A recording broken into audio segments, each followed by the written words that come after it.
And Tom, can you confirm if this issue had existed before that you had taken the troubleshooting steps for remating your umbilical?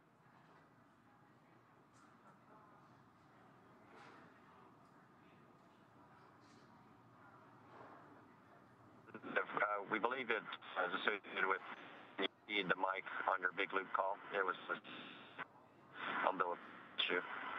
Telecom sounds good from you on the ground.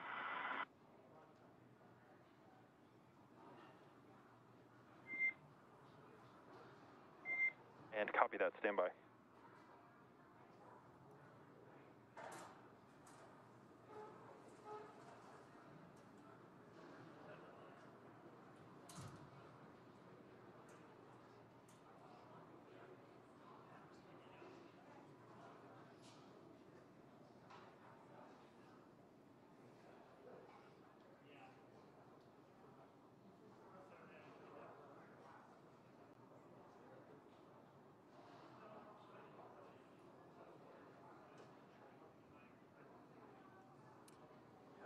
All right, so coming up next is waypoint 0. Again, that will be the first checkpoint during our approach. The vehicle will have the option to hold at that 400-meter mark, but if all systems check out, it can actually continue through to waypoint 1. And the graphic on screen right now really is summarizes the journey that Dragon has had so far since separation from the second stage. It's gone through a number of phasing and burns to, again, slowly and methodically approach the International Space Station. We are so close right now, approaching that 400-meter mark, as you had described, Courtney. From here, there are a couple more checkpoints to reach. At the 400-meter mark, it is at waypoint 0. Waypoint 1 is at 220 meters, and waypoint 2 is inside the keep out sphere, which is that 200-meter radius imaginary sphere, if you will, where there's like a 6-hour safe trajectory. Waypoint 2 is 20 meters away. And then from there, we're going to get closer and closer and eventually dock and rendezvous with the International Space Station. Yes, but waypoint 2, they'll do that last final hold. They'll do that final go, no-go pull before their final approach to the International Space Station for docking today. We'll have another go, no-go coming up in about 2 minutes and 30 seconds. That'll be the go, no-go pull for waypoint 0. They'll decide then if they want to continue through to waypoint 1 or go ahead and hold there to get their phasing right. Yeah, and again, just a few minutes ago, we performed our mid-course maneuver burn. This is exactly what it is as described. It happens about halfway between the approach to waypoint 0. So we still have a couple more minutes to reach waypoint 0. The Dragon spacecraft is doing a couple of things. It's making sure that its navigation lights are on. These are green and red lights underneath the nose cone that we should be able to get views of later. It's also making sure that its video is being configured correctly for docking and aligning itself with the docking access. Here is a great view. This is a live view inside the capsule, and now this view is the cruise view of the International Space Station. Yep, that's our first view of the International Space Station. That'll continue to get clearer as Dragon moves closer, but this is a camera aboard Dragon capturing the International Space Station. Yeah, it looks like the sun is right on it, so it is daylight, daytime in the International Space Station. On the sides of the International Space Station, you can see the solar arrays nice and big. Those are capturing all of the sun's energy, and again, that is what translates into power for the International Space Station. And it looks like the International Space Station right now is going over the southern tip of Asia. Dragon poised to catch it soon. Yeah, the International Space Station is really a global effort, multinational effort. It's been up there for over 20 years. Again, we mentioned earlier in the broadcast about all of the experiments that are happening, not only as part of this mission, but are ongoing currently as part of some of the other expeditions that are happening. And a great view now over the Pacific Ocean.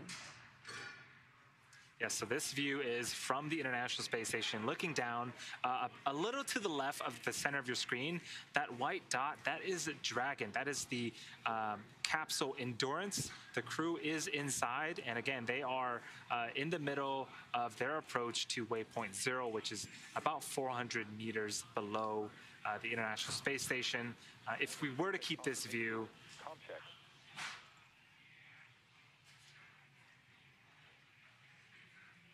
says you loud and clear in the big loop, and no echo that time. And copy that, Dragon. Good news.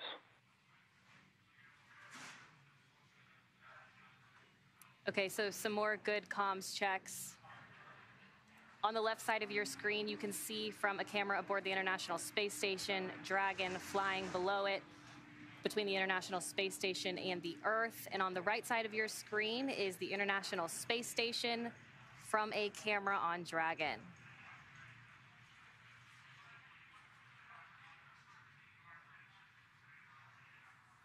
The crew themselves actually got a look at the International Space Station a few hours ago, and they had described it as quite emotional, knowing that one, this is their destination, and two, their home for the next 6 months.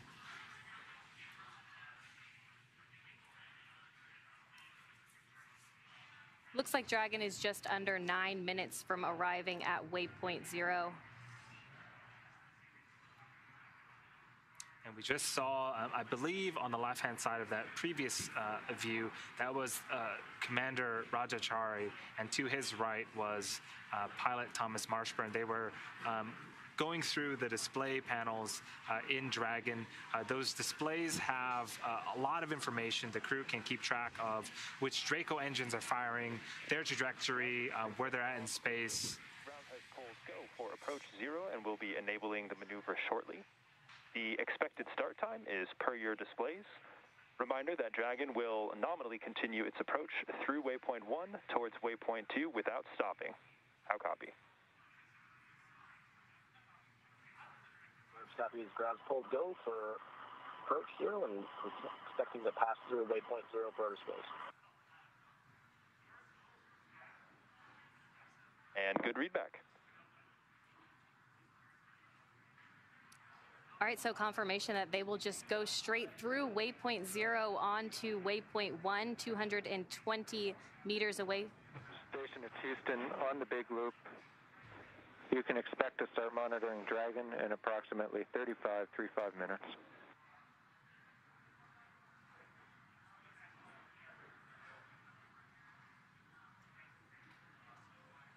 Station copies on 235 minutes. Go words.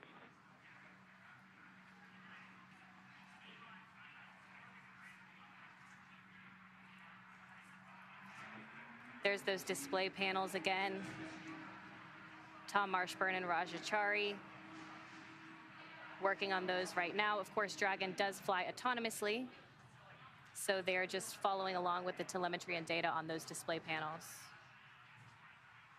And this is a fantastic view. Dragon is now in the upper right-hand corner of your screen with Earth in the background. Dragon and the International Space Station about to fly over Indonesia.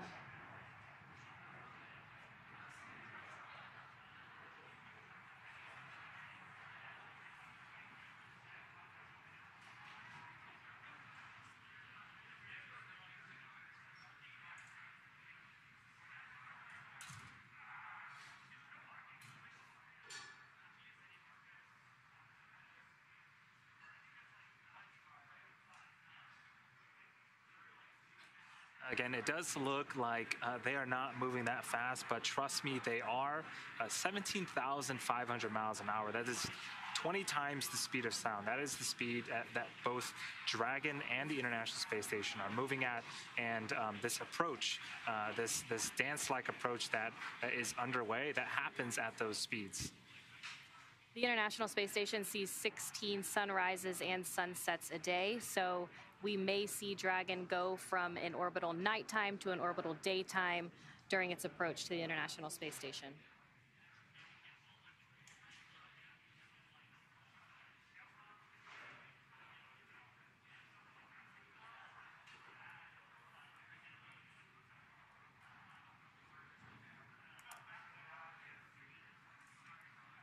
If you're just joining us, Dragon is on its way to waypoint 0, 400 meters below the International Space Station. From there, it will swing up and out in front of the International Space Station at 220 meters at waypoint 1. From there, they'll pause, or they may decide to go straight through that one to waypoint 2, inside of the Keep Out sphere, about 20 meters away from the International Space Station. That'll be the final pause before giving that final go, no-go approach to dock with the International Space Station.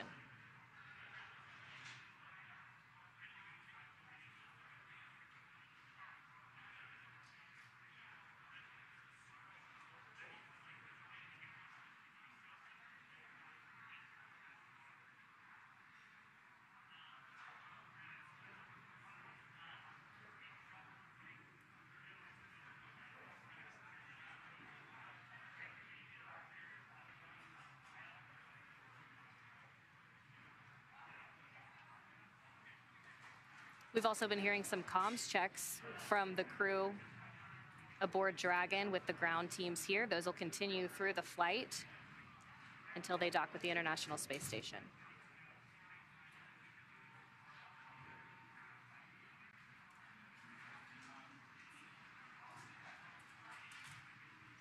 Once they arrive, docking will occur in 2 phases. There will be a soft capture followed by a hard capture.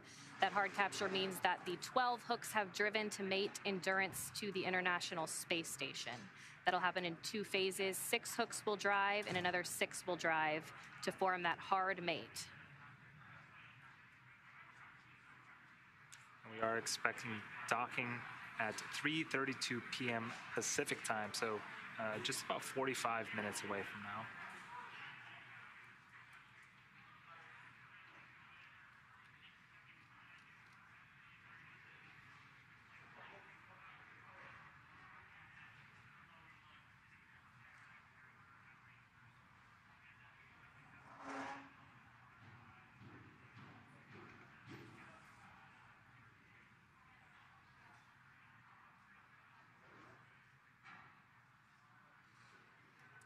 The International Space Station and Dragon now passing over the northern tip of Australia.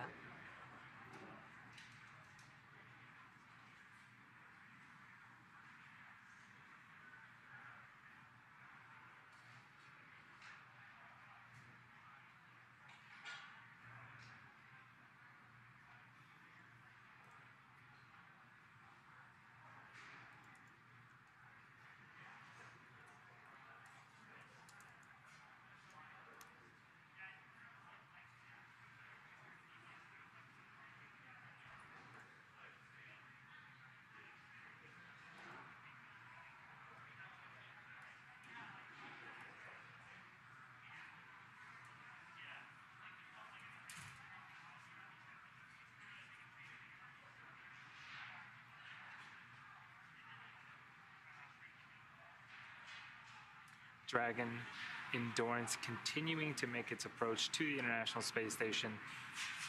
We heard the callouts that it will reach waypoint 0 and continue to waypoint 1. And if this timeline is any indication, I suspect we'll go from waypoint 1 straight to waypoint 2. We've just been moving at a blistering pace. Everything continues to be going smoothly as part of this mission.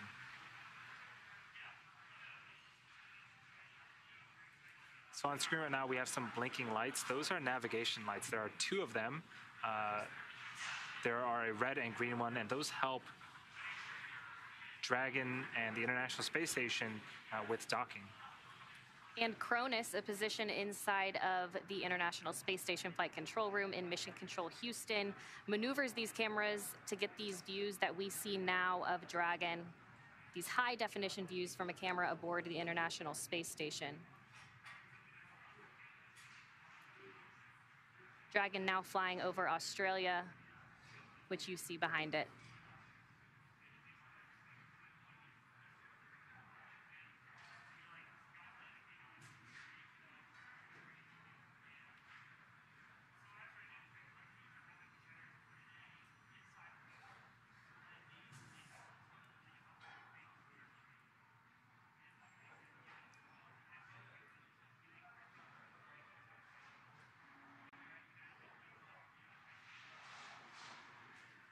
can see that the nose cone is open.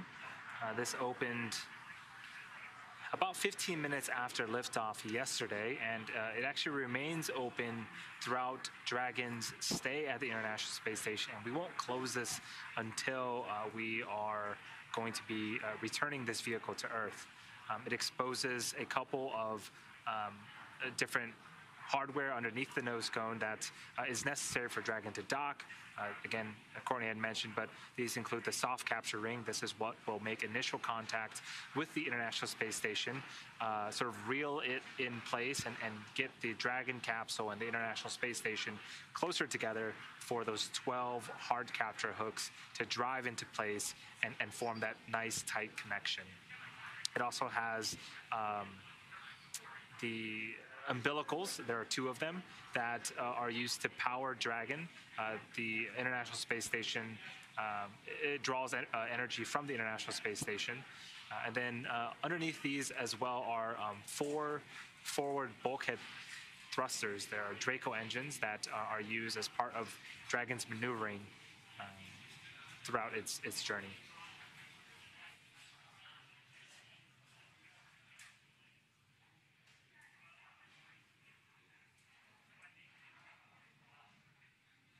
And we have confirmation that Dragon just passed waypoint 0 and is now on its way to waypoint 1, 220 meters in front of the International Space Station. And Dragon SpaceX on the Big Loop, approach 0 has started and the trajectory has converged on waypoint 1. Expect arrival at waypoint 1 at approximately 2308 UTC. For awareness, we do anticipate that there could be some Dragon Eye alerts while we are going through approach 0. These will have no action associated with them, and we would still be go for approach, and ground will take over correcting any potential issues. How copy?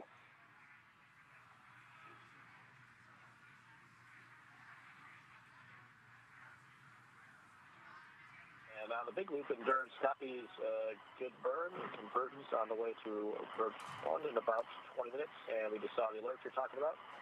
And copy no action required in our flight while we reset the Dragon Eye filters.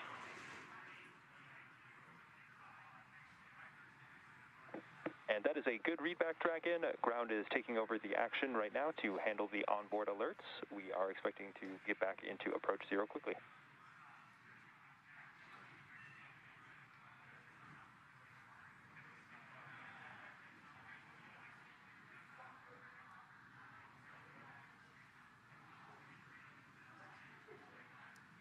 All right, so you just heard it, confirmation that Dragon has moved from waypoint 0. Coming up, Dragon's move. Endurance on Dragon to ground just for our own education. I assume the reset was the Dragon Eye locked onto the wrong reflectors. It looked like it was lined up a little bit right, of course, from our standpoint, just correctly when you did the reset.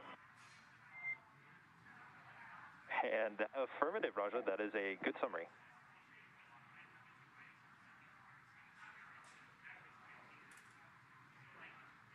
Dr. Blasco is ready to take manual control. I was waiting for you guys to catch it. Oh well. We did our best, Raja. Dragon is in approach 0 and is proceeding nominally to waypoint 1.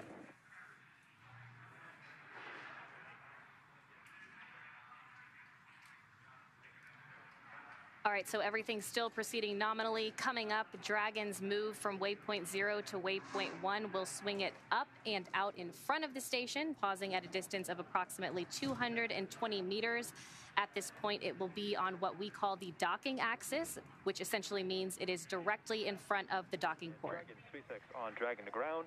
Ground is going to be performing some Dragon Eye commanding to correct some of those onboard, or go through some resets for the increment filters for the Dragon Eyes. That'll be happening in the background. No actions at this time, but just wanted to make sure you guys were aware of that. The Endurance copies on the groundwork and no action required from us at this time. Thanks.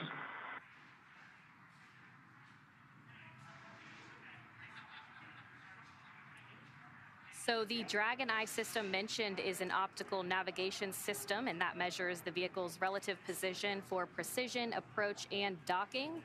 So the data teams are receiving Dragon's distance from the station and its rate of approach, partially coming from those Dragon Eye systems. Waypoint 1 arrival expected in about 18 minutes.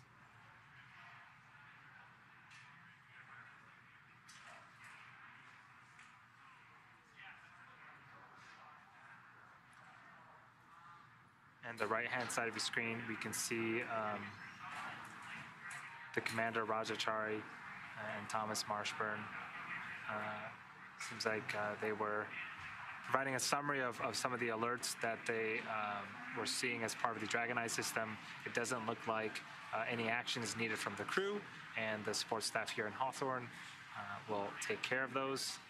So again, continuing nominal approach from waypoint 0 to waypoint 1.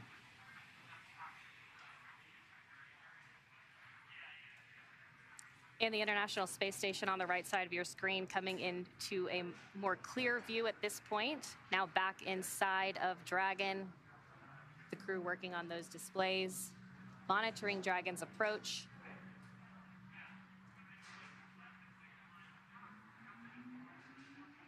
Again, they'll have access to a number of different types of views.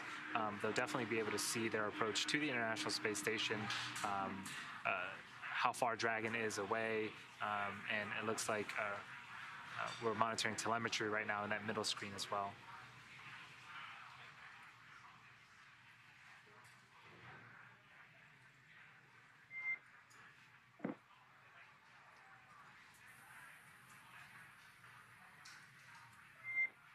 And Dragon SpaceX on Dragon to ground. The ground commanding is complete. The Dragon Eye system has recovered its full set of redundancy.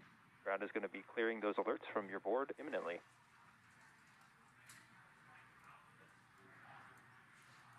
And endurance copy. Dragon Eye recovered fully. Thank you.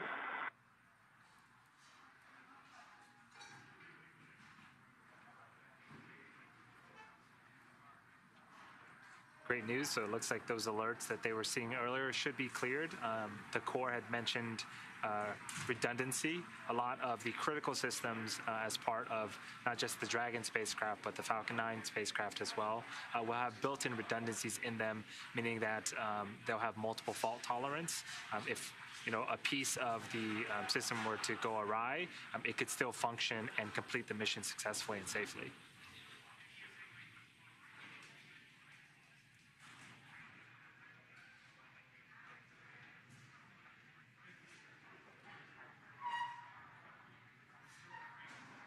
Great views now of the International Space Station.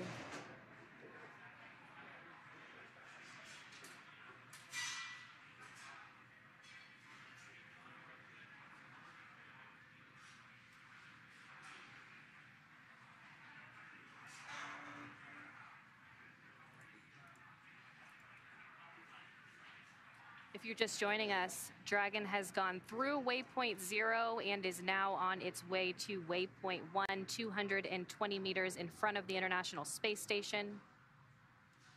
Transitioning onto the docking axis. We've been getting some comms checks.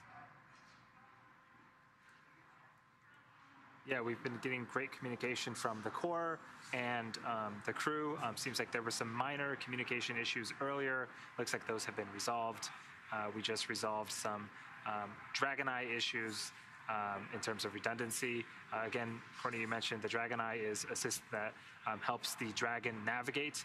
The Dragon uses a form of LiDAR, which stands for light detection and ranging. It basically means that we're using light to measure the distance between the Dragon and the International Space Station. That way it knows exactly where it's at in space and can make that approach and dock nice and smoothly and, of course, safely.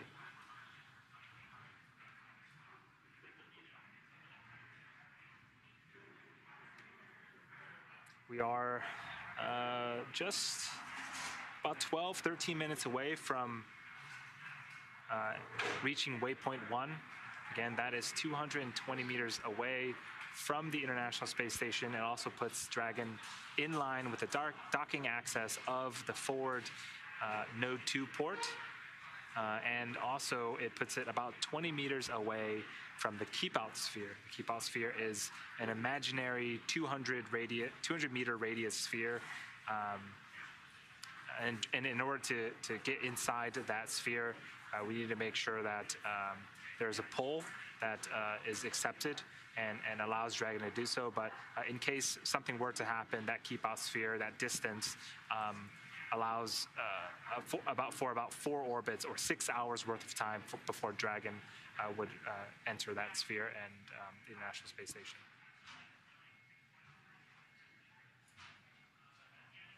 The views you're getting now as Dragon is flying over the Pacific Ocean.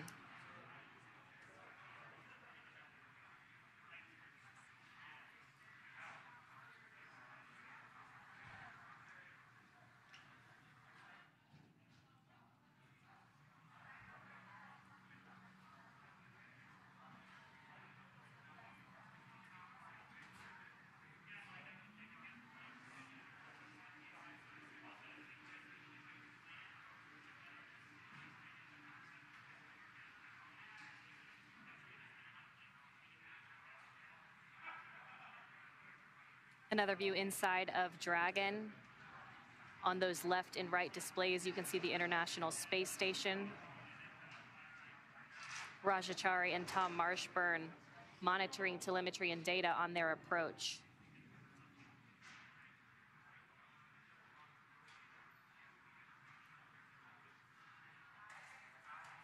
We're starting to see some of those details on the International Space Station. You can see those solar arrays on each side. Those are all each about the size of a basketball court. And of course, the International Space Station itself, the size of a football field. Those arrays provide enough power for all of the equipment aboard the International Space Station, including communications, navigation, environmental control, and life support equipment. And of course, those hundreds of experiments throughout the orbital lab.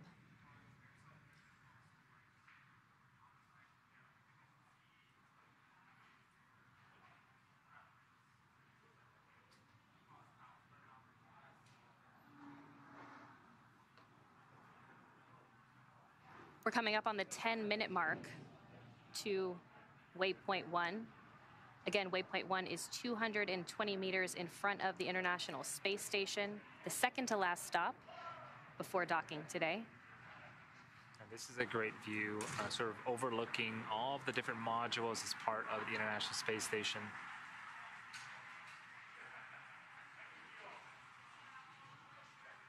An orbiting lab, the only one of its kind.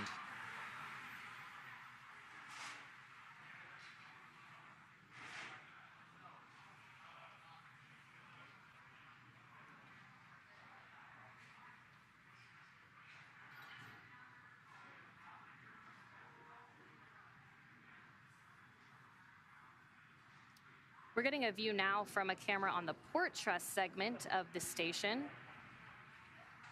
You're seeing the Japanese robotic arm in the center of your screen and the Japanese logistics module on the right side of your screen. That houses some of the experiments conducted aboard the station on the Japanese side.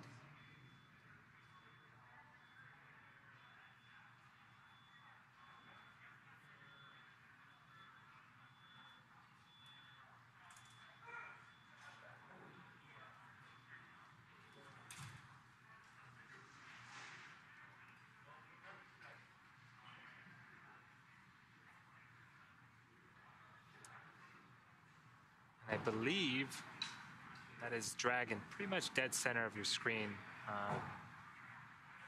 Again, making its approach to the International Space Station. What a view. And this view really showing you that it is coming to the front of the International Space Station, to that waypoint 1 checkpoint.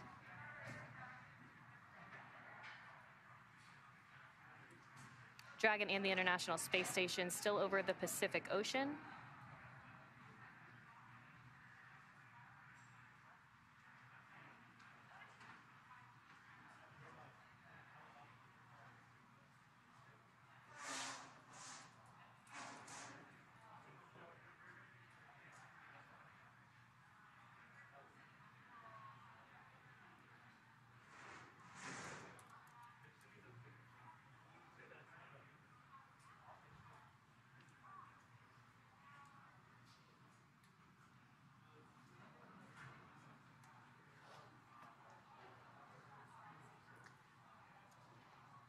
Again, this is for this capsule. It is its first flight and subsequently its first docking to the International Space Station. It's named Endurance.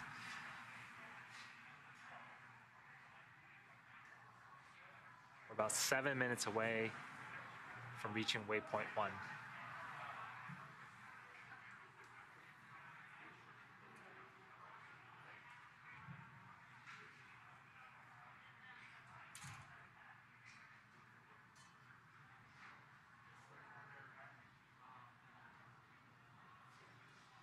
Dragon now just 300 meters away from the International Space Station.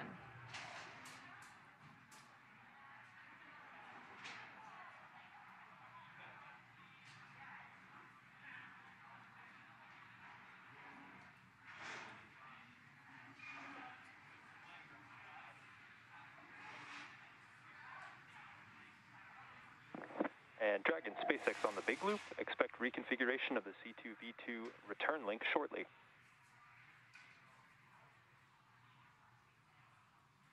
Copies reconfiguration of C2V2 shortly.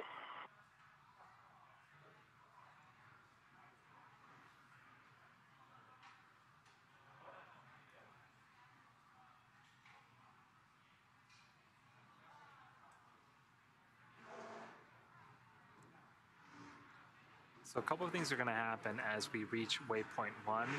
The sensors on Dragon will work to get basically a lock on the forward docking port that it's targeting. Once it has a lock, it will automatically deploy those soft capture ring. And again, that ring is composed of a ring and 3 pedals that will help with soft capture. And what that means is initial contact with the International Space Station. It sort of inserts itself into the docking port and is effectively locked into place. So that way the 12 hard capture hooks can do their job and sort of seal and tighten that docking. And C2V2 that you heard a little while ago, that's the common communications for visiting vehicles.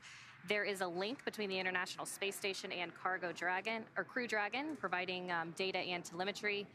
A lot of that telemetry is what Mark Vande Hei will be using to monitor the approach from inside of the International Space Station.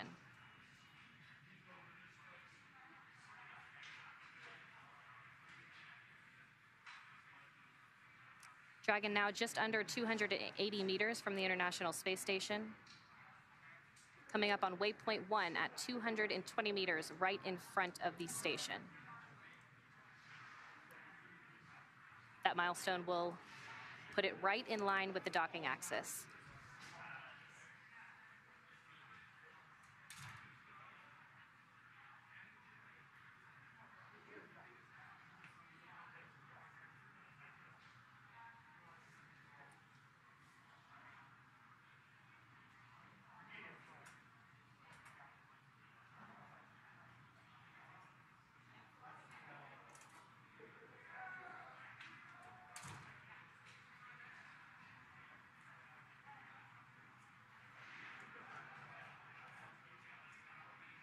Once Dragon reaches that docking axis, it has about 20 hours of power, so it could actually hold there for quite some time and could reattempt to dock if necessary, but everything is proceeding well and on track for docking today.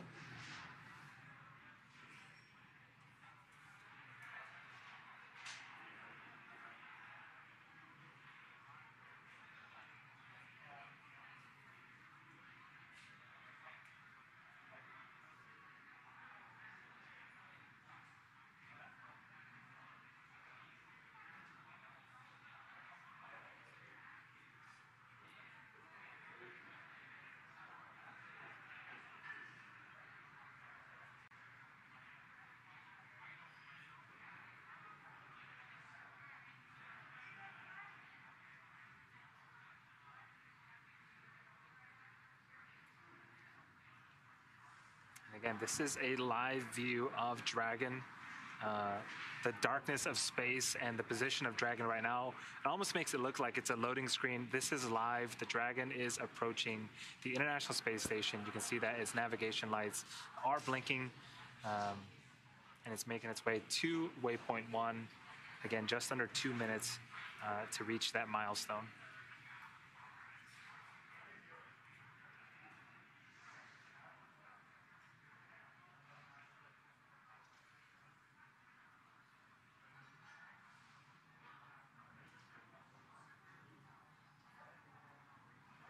This is a different angle, Dragon at the center of your screen, and parts of the International Space Station, its destination, is at the bottom right-hand side of your screen.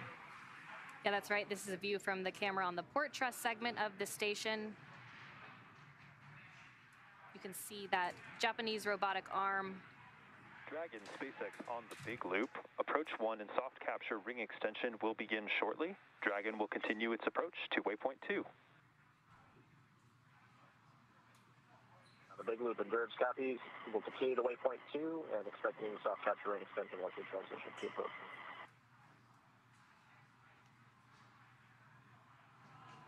Good copy.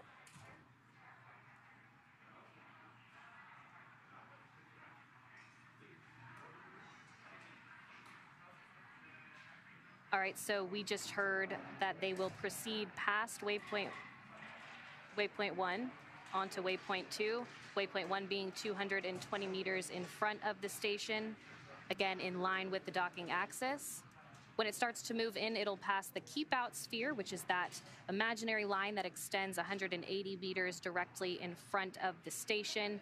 When that happens, there's a new set of flight rules that come into play when Dragon makes its way into the keep out sphere. Mark Vandehei, who's monitoring from the station side, if he sees any issues on his end, he would have the ability to command an abort from the station side, but of course, an abort can be issued from inside Dragon or from the ground. Yeah, the journey from waypoint 0 to waypoint 1, which the Dragon vehicle just passed, took about 20 minutes. From waypoint 1 to waypoint 2, it's going to take about 14 minutes. Again, Courtney, we are hearing great news. You had mentioned that Dragon has enough power to really stay on orbit for about 20 hours, but you know, we are not needing any of these hold positions at either of the waypoints so far, and so we're just kind of cruising on through, and Dragon continues to make a great nominal approach towards the International Space Station.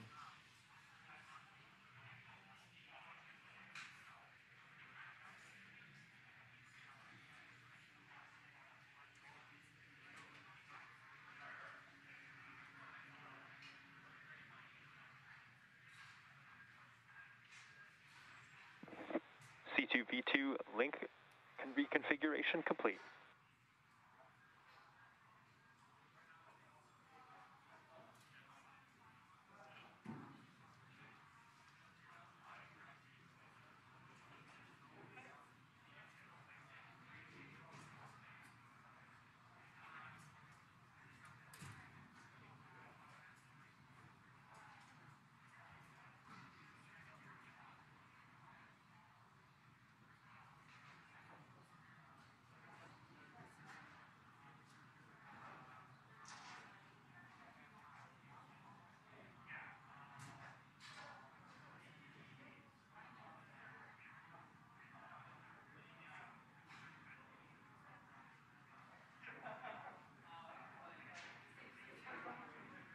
And we're hearing that the soft capture ring deploy is in progress.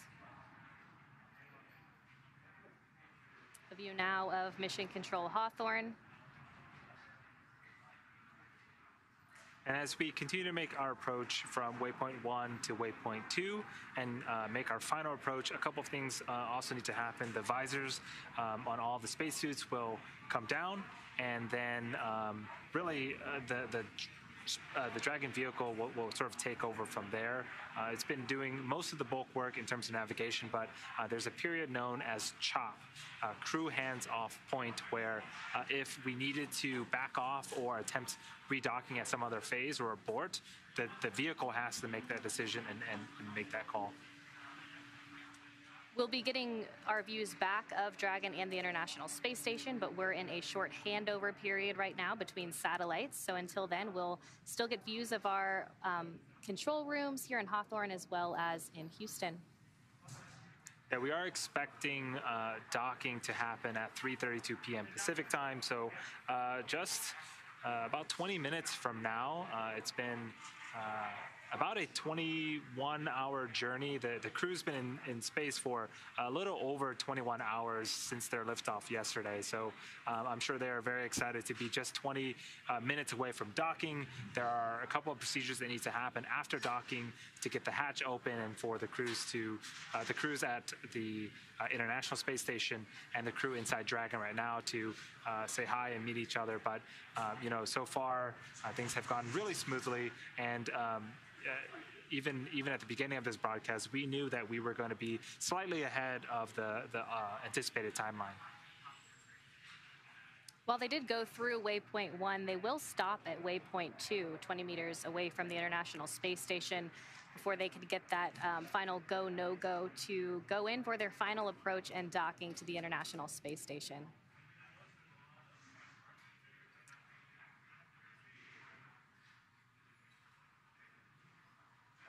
So again, we are going from waypoint 1 to waypoint 2. There is the keep out sphere on screen right now. This is an imaginary sphere. It's 200 meters in radius, and what the sphere means is if Dragon were to somehow lose control of its thrusters, it would be at least 4 orbits or 6 hours until it goes inside that keep out sphere. And so we do checks along the way, not just at the keep out sphere, but there's a larger approach ellipsoid that measures 4 kilometers by 2 by 2 that also needed a pull to make sure that things were safe for approach.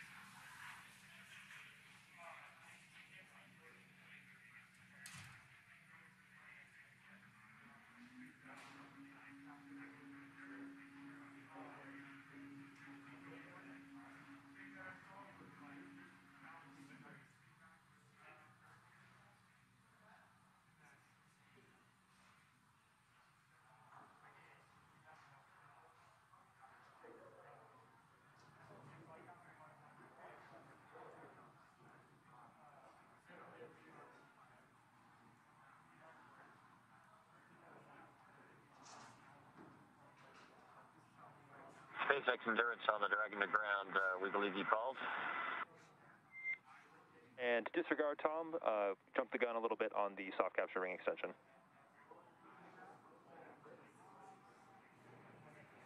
You disregard.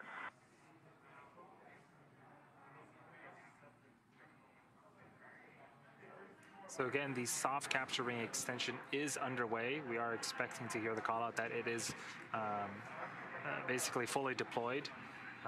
This is what will first make contact with the International Space Station here in about 17 minutes. And Dragon is actually now inside of the keep out sphere. They're about 120 meters away from the International Space Station. That next milestone coming at waypoint 2, about 20 meters away from the space station.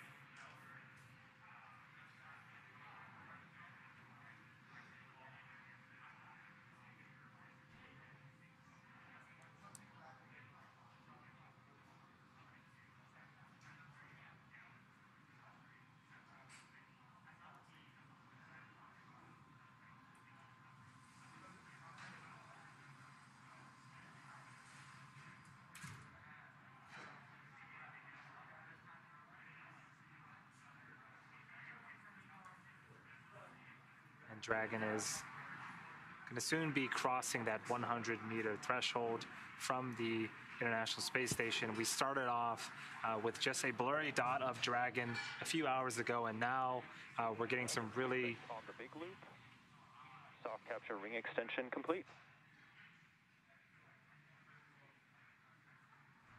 Copy, it's on the big loop, we see the same. Okay, so that soft capture ring extension is complete. As you were saying, we can really start to make out some of the features on Dragon. Yes, if you look very closely underneath the nose cone, right on the front of Dragon, there are 4 holes. Those are where the 4 forward bulkhead Draco engines are mounted. And if you look between those holes, there's another dot. Those are the umbilicals that we were mentioning earlier. That is what will plug into the International Space Station.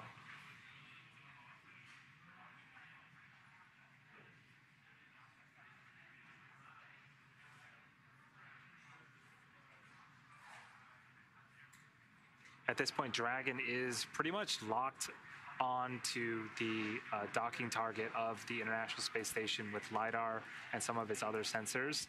So again, it knows where it's at in space, it knows where the International Space Station is at, and the crew inside, we saw them navigating through their screens and getting some great information, but they really can just sit back and relax. The Dragon is really navigating pretty much everything at this point and can really dock by itself.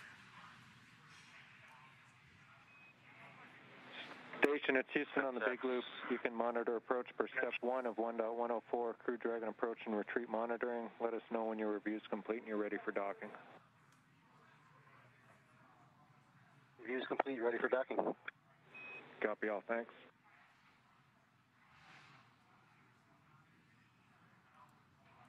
SpaceX Endurance, just for your information, we saw an object look like a knurled knob, although difficult to tell with distance in our centerline camera view from upper left to lower right from our view is not visible anymore.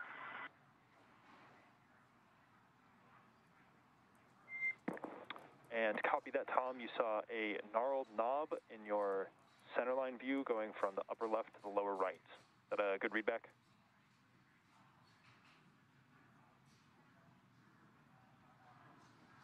Good readback. It could have been a small nut.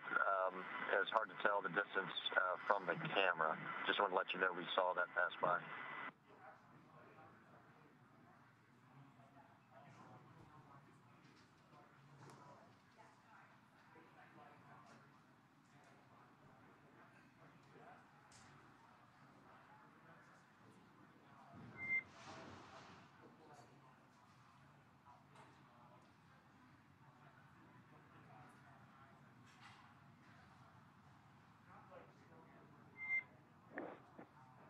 And SpaceX copies all. We are not concerned with continuing our approach here, and I will give you some calls up on the big loop shortly.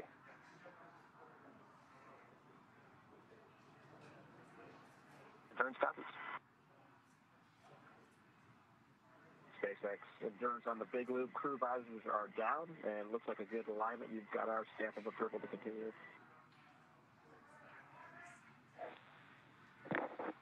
And Dragon, SpaceX on the big loop, we are anticipating that we are going to enter a hold here at waypoint 2 for some more favorable lighting conditions.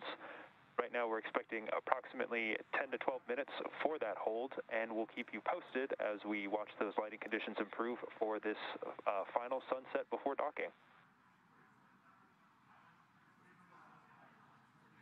Endurance copies on the big loop. We can go visors back up then if that's the plan. Otherwise, we're happy with lighting, but you guys obviously have a better estimate of what it's going to look like in a few minutes. So we'll go visors up until you tell us you're ready to continue.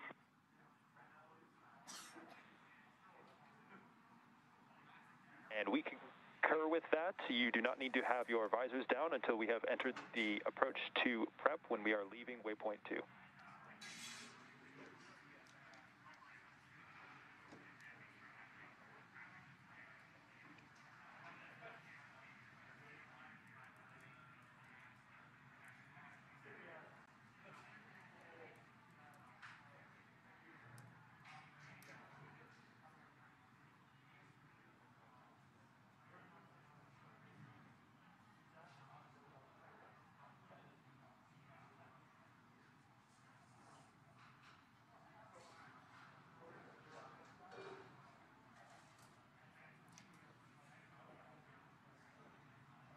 So Dragon should be reaching waypoint 2 here in a few minutes.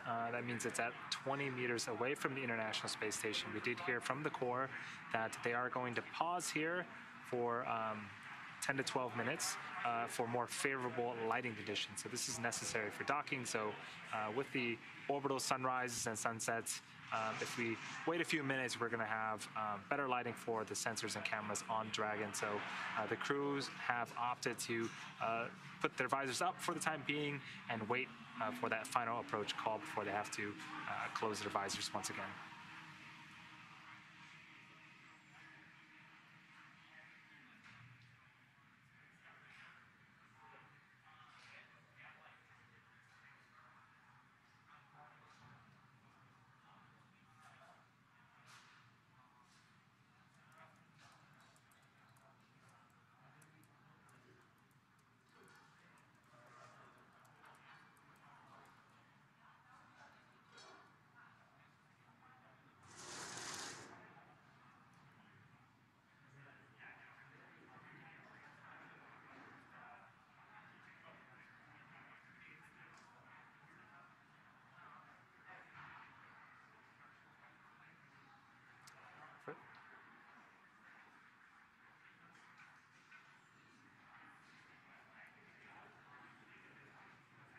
All right, and we have confirmation that Dragon has arrived. SpaceX on the big loop for approach.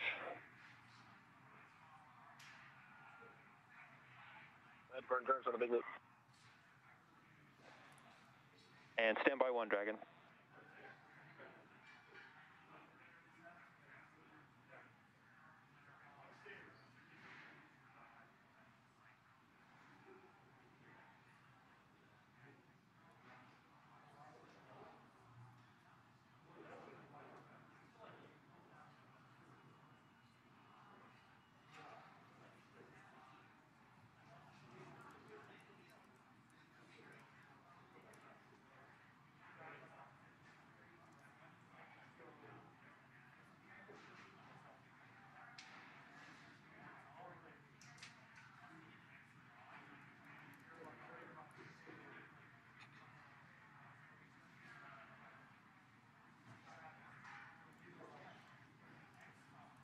As I was saying, we have confirmation that Dragon has arrived at waypoint 2, 20 meters away from the International Space Station.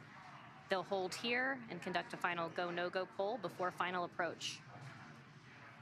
You can see on screen that Dragon is pretty much parked right outside the front door of the International Space Station. Again, we are waiting for more favorable lighting conditions for that final approach.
This is a great view here of Dragon and looking at what's underneath the nose cone. If you look closely, there is a... Dragon, SpaceX on Dragon to ground, no response required. We're just talking here on the ground about the FOD that you called down about before we give our go for the approach.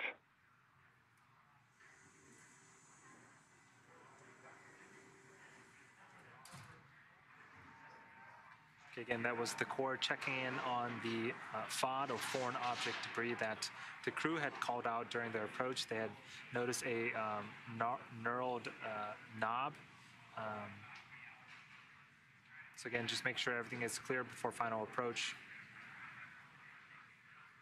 But again, on screen right now is a view of Dragon.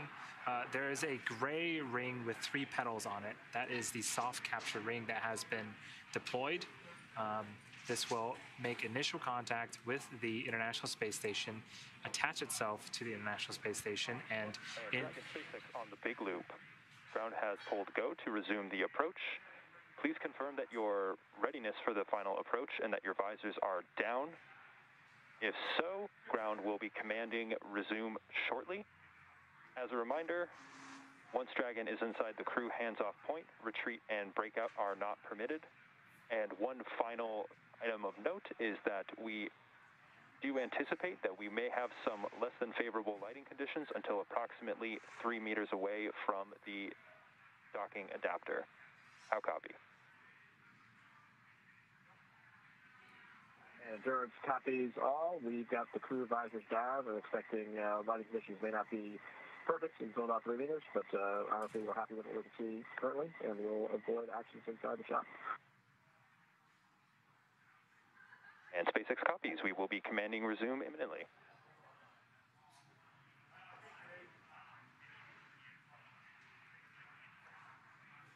So it does look like we are going to resume approach for final docking. The crew's visors are now closed. And it does look like at about 3 meters, they are going to get a bit more favorable lighting conditions, which is great news. And Chop, as you heard, that crew hands-off point, meaning if there were an abort scenario, it would need to be done autonomously by Dragon. Yeah, as I was mentioning earlier, that soft capture ring makes initial contact. Once it does make initial contact, it effectively pulls the Dragon into place for the hard capture hooks to drive into place. There are 12 of them in total, and they are actually faceted around in a circle a little bit wider than the soft capture rings that we just saw on screen, but those 12 hooks will effectively keep Dragon in place. Station. Hey, from Station Houston on the big loop, you can commence monitoring steps 2 and 3 in 1.104. Thanks.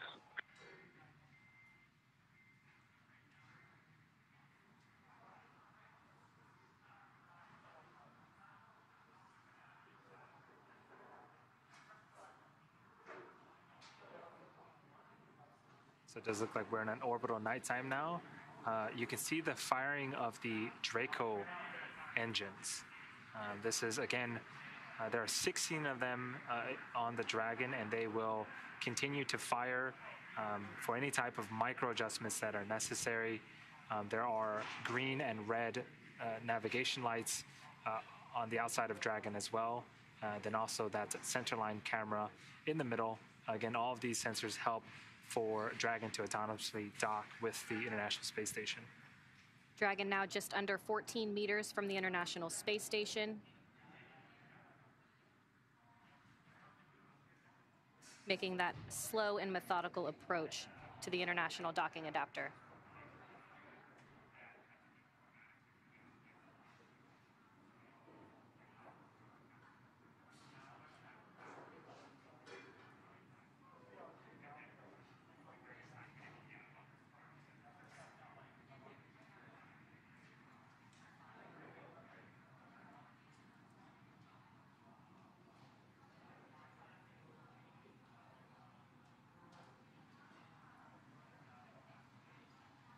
Meters. Copy 10.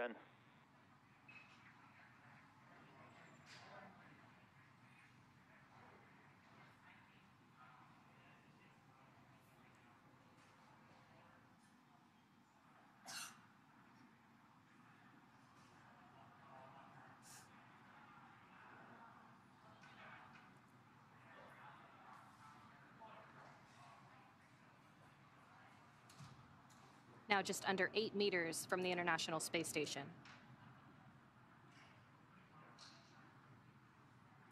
This is what Dragon is seeing. What you're seeing on screen is the International Space Station and the forward Node 2 port. You can see there are a bunch of lines around that frontmost ring. That is where the hard capture hooks will drive into place. And right in the center of that is the docking target. Copy 5.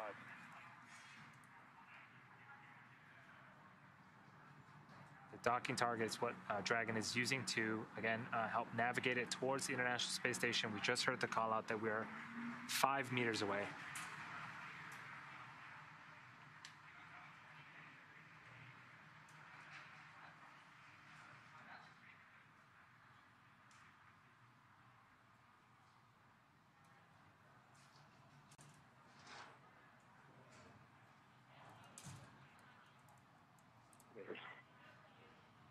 Copy, chop.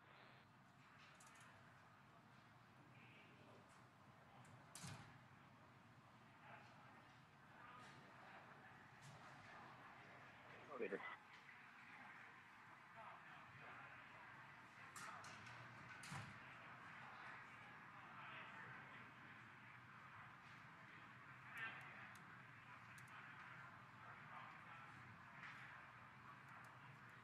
Soft capture confirmed.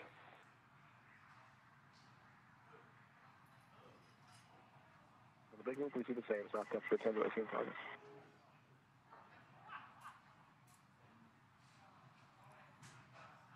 And contact. And contact confirmed at 3:32 Pacific time as the International Space Station and Endurance were flying 263 statute miles over the Eastern Caribbean. Now, we still have a few steps to complete before Dragon is securely attached to the space station. Soft capture ring retraction in progress. And we're hearing call-outs of soft capture ring retraction. That should complete in about 4 minutes, and then about 2 minutes after that, the hard capture sequence will start. This is where the 12 hooks around the outer ring will drive themselves into place and really secure Dragon to the International Space Station. And then hard docking should be complete in about 10 minutes from now. That's right, those 12 hooks will drive 6 at a time in 2 parts to form that hard mate between Dragon and the International Space Station. So what's happening right now with the soft capture ring retraction is those petals as part of the soft capture ring, they were extended, and again, that's what made contact with the International Space Station. They're effectively being pulled back into the Dragon, and because it's attached, the Dragon is now getting closer and closer with the International Space Station. Again, so those 12 hard capture hooks can set themselves in place, and then we have a nice docking procedure completed. But it does look like we're over a handover period. We can't bring you guys the views, the amazing views of Dragon and the International Space Station at this time. But trust me, we're going to get them back very soon. For now, this is a view of Mission Control and Hawthorne. We're working in tandem with Johnson Space Center in Houston to make sure that, again, these sequences, we're bringing the crew safely to the International Space Station. That's right. And again, if you're just joining us, contact was confirmed at 3:32 p.m. Pacific time as the International Space Station and Endurance were flying 263 statute miles above the Eastern Caribbean. Once hard capture is completed, Dragon is firmly affixed to the International Space Station, but not quite able to exit the Dragon quite yet. There are still a couple of things that need to happen. The space between where Dragon's hatch is and the International Space Station hatch is known as the vestibule. It is unpressurized right now, so we got to make sure that we put air into it, pressurize it. That way it's safe for both the folks inside Dragon and the folks on the International Space Station. And there are a couple of procedural things that need to happen before we can open up the hatches on both the Dragon and the International Space Station side. That's right. So right now we have what's called a soft capture. Again, we won't have hard capture until those 12 hooks are fully driven in those 2 parts. 6 will drive at a time. I'm sure that the crew is super eager to get out of Dragon and enjoy the International Space Station and start their work. They've been in space for about 21 and a half hours. So they separated from Falcon 9 yesterday night, but have been in orbit and going through a number of phasing burns to make sure that they can rendezvous safely with the International Space Station. The folks in the International Space Station themselves. Docking sequence is holding for MCS reconfiguration.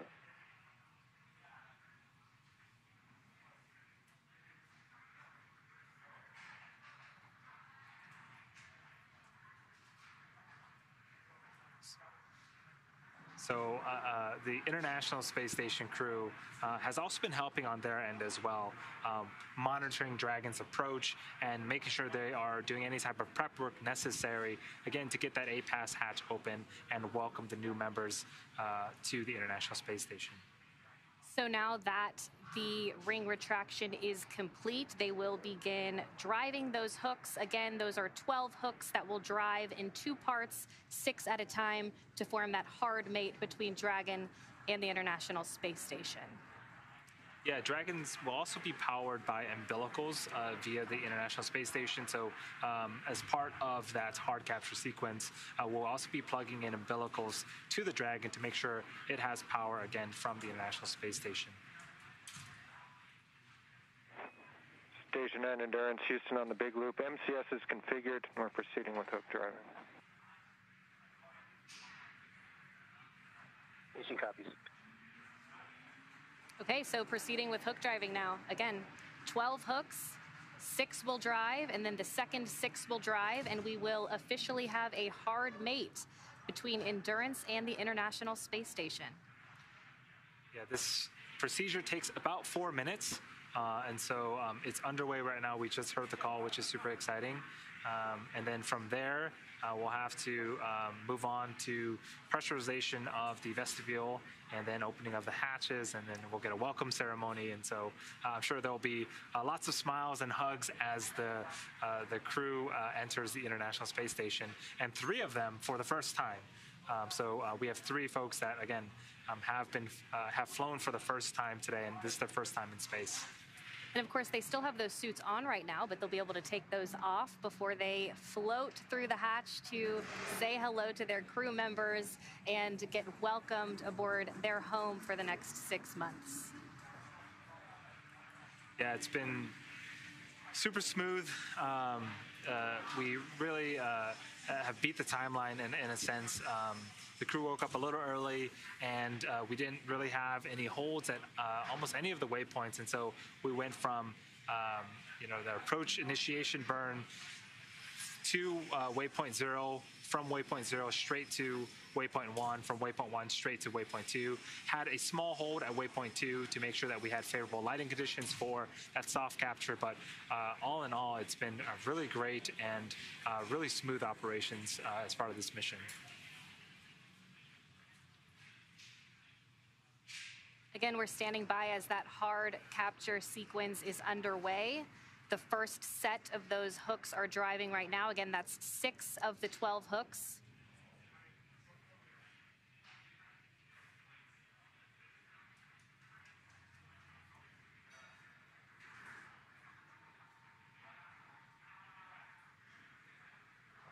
Yeah, part of the reason why the docking sequence is split up into 2 phases is with the design of the soft capture ring, those pedals really allow you a little bit of more margin when you're docking, and so it allows the spacecraft basically just to get close, and then we have some mechanical features that will really allow it to get that hard mate that we're looking for.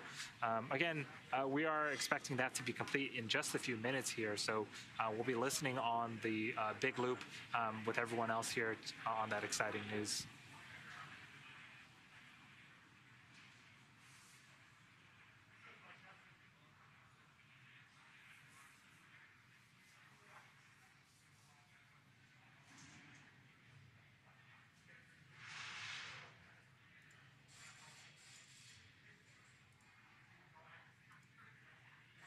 Okay, the first set of 6 hooks have driven. That second set will start now. Once those 12 have all driven, we will have a hard mate. So again, those first set of 6 have driven.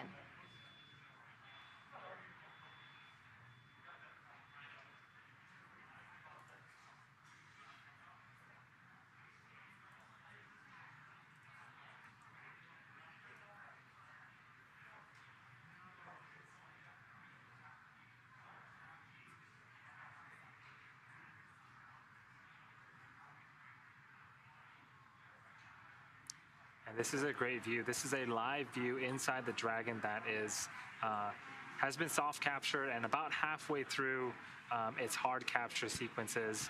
On the left-hand side of your screen is Rajachari. He is the commander, and to his right is Thomas Marshburn, who is the pilot of this mission. Not on screen, we didn't get too many views of them, but to Rajachari's left, I believe, is Kayla Barron, who is the mission specialist, and the other mission specialist is Matthias Maurer. And so everyone but Thomas Marshburn, again, this is their first space flight, the first time at the International Space Station, their first time riding the Dragon. So it's all super exciting, and we got some video footage of them earlier. They were playing a game of who could spin the most without hitting anything.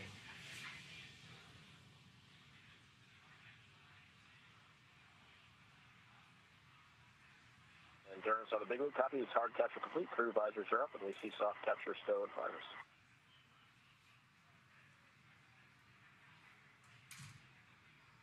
SpaceX copies.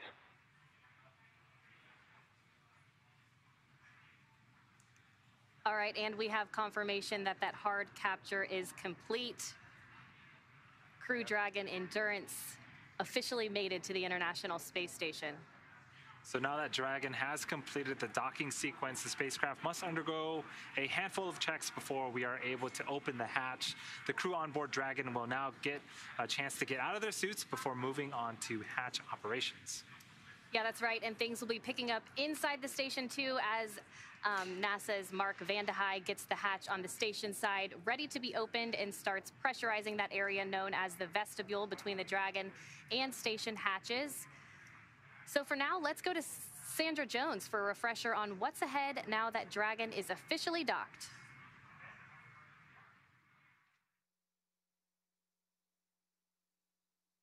Thanks, Courtney. It's a very exciting moment for all of us here in Mission Control following Dragon's docking at 5:32 p.m. Central Time, while the space station was flying 260 statute miles over the Eastern Caribbean. NASA Flight Director Rebecca Wingfield led the team here in Mission Control Houston for Dragon's approach and docking today. And to their right is Capcom Joshua Kutrick, who will be communicating with the crew aboard station to step through procedures in preparation for hatch opening. Right now, there are 3 astronauts and cosmonauts aboard the space station. That includes NASA's Mark Vande Hei, as well as Roscosmos cosmonauts Pyotr Dubrov and Anton Shkaplerov, who is the current space station commander. Now that Endurance is docked to the space station, Mark Vande Hei will secure some hardware and will move right into hatch operations. First, he'll open the large hatch at Node 2 forward, giving him access inside the pressurized mating adapter. Then he'll pressurize the vestibule, which is a small space between the hatches on Dragon and the space station. Because this was exposed to the vacuum of space prior to docking, he'll need to fill it with air to make sure the pressure is nearly equal to that of the International Space Station and the Dragon. He'll use a small valve on the station to introduce air into the vestibule. SpaceX on the Big Loop. Docking sequence is complete. Welcome to the International Space Station.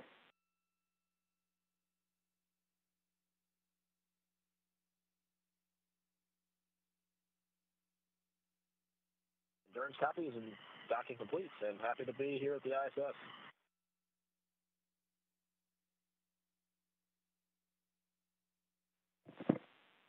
Ground will be enabling hardline power and comm connections shortly.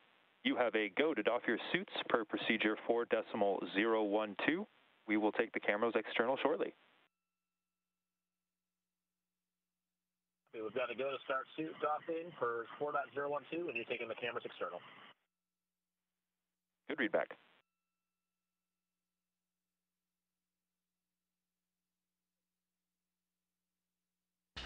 And you could see that excitement by the crew inside Endurance as they are officially welcomed to their home in space for the next 6 months.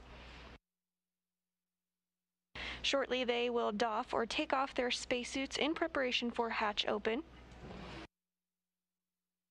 However, before we get to that point, there are a few steps that need to be worked through both on the International Space Station side as well as on the Endurance vehicle side. Inside Space Station, on Dragon to ground, the cameras are external.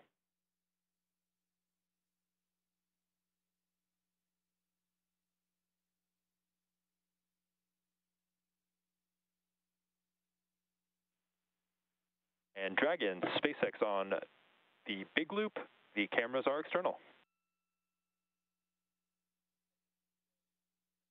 Endurance copies, cameras external.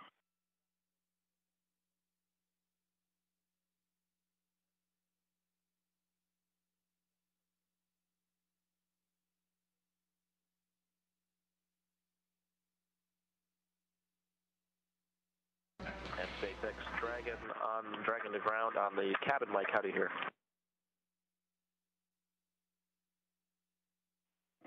And Dragon, we have you good for the cabin mic comm check.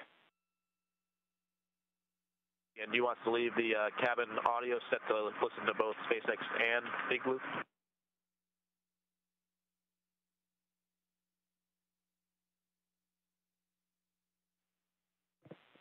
And that is affirmative. Leave them both in that configuration.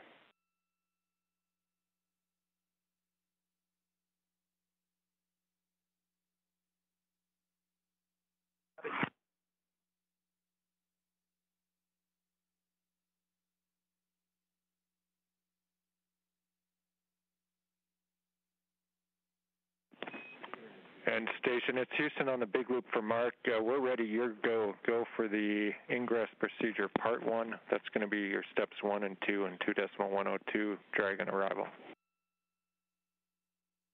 All right, picking up in step 1.2. Thanks. Affirmative.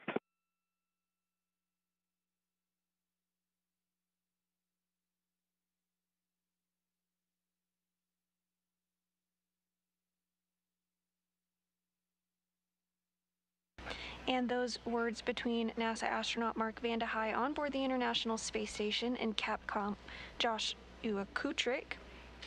Vande Hei is going to use a small valve on the station to introduce air into the vestibule, and teams on the ground and mission control will monitor the pressure and temperature to make sure everything is leak-free before we get ready to open up the hatches.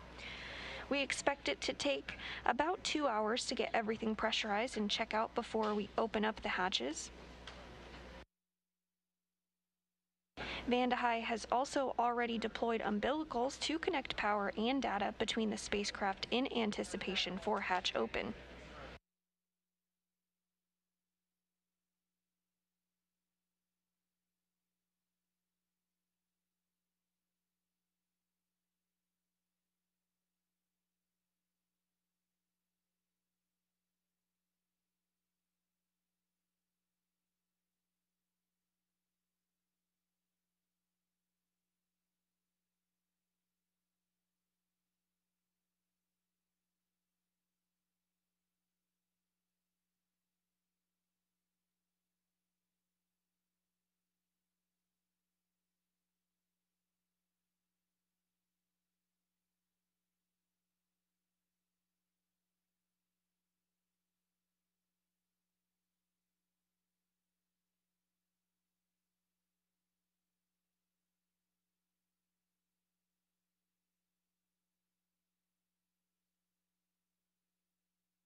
That view that you see on the center of your screen here in Mission Control Houston is on the International Space Station side.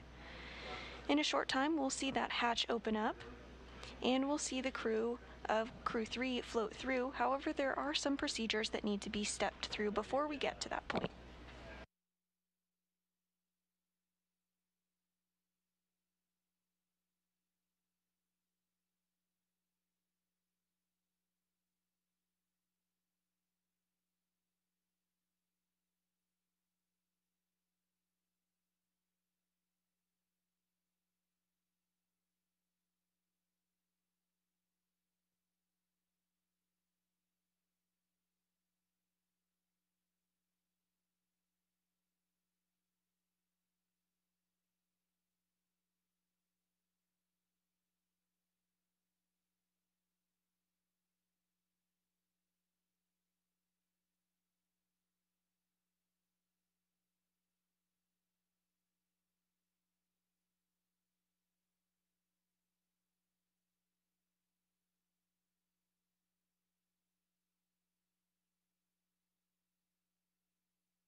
And if you're just joining us, the Crew 3 astronauts have successfully docked to the International Space Station after launching at 8:03 p.m. Central Time yesterday from Launch Pad 39A at NASA's Kennedy Space Center in Florida. The crew of Rajachari, Kayla Barron, Tom Marshburn, and European Space Agency astronaut Matthias Maurer docked to the orbital outpost today at 5:32 p.m. Central Time. We're tracking a hatch opening to begin shortly after 7 p.m. Central Time, with a welcoming ceremony approximately 35 minutes after.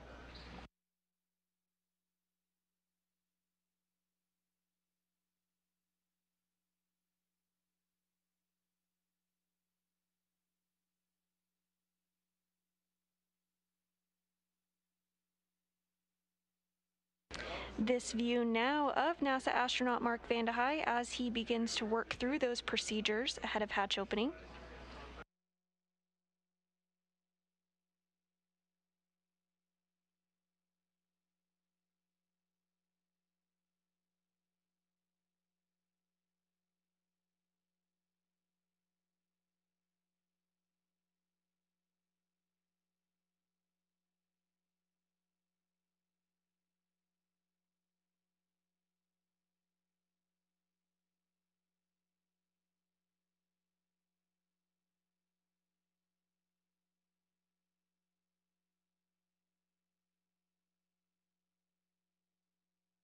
And we did just see NASA astronaut Mark Vande Hei open the Node 2 forward hatch.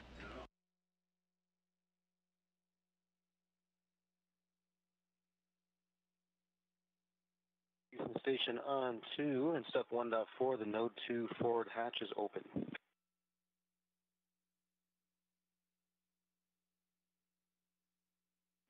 We copy Node 2 forward hatch open. Mark your go to continue. Go to continue with step 2, and your go at 2.2 is good. Fantastic, thanks.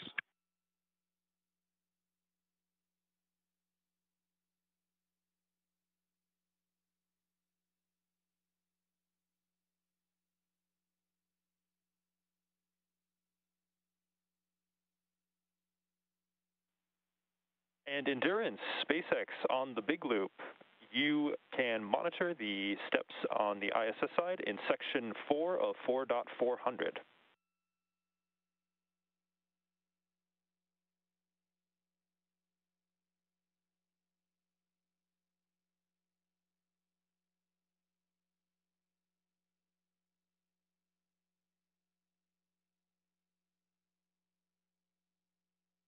You cut out halfway through the transition. You wanted some live or something?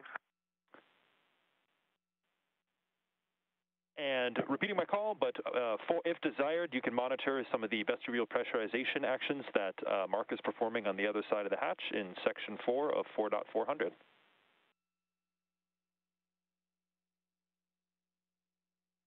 We'll follow along at 4.400. 400, sector 4.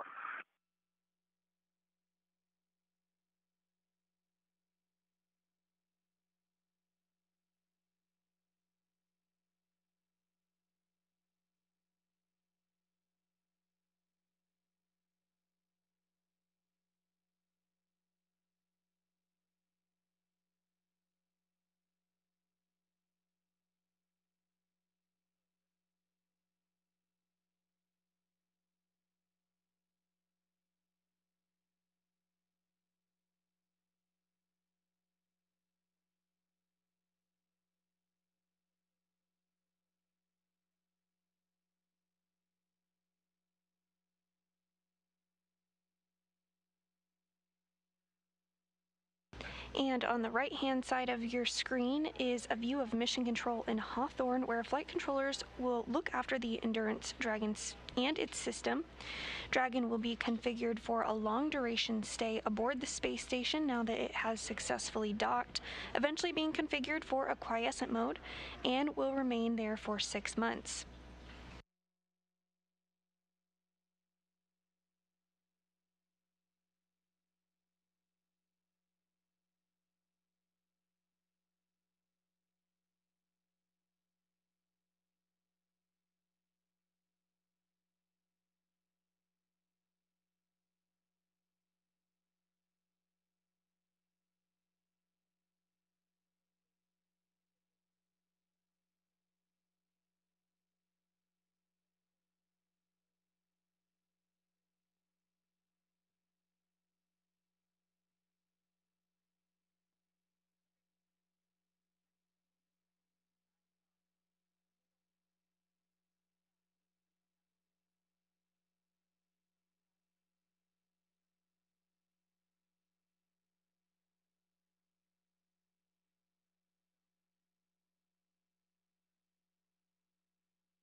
Houston Station on 2 and step 2.4. The time is 11:58.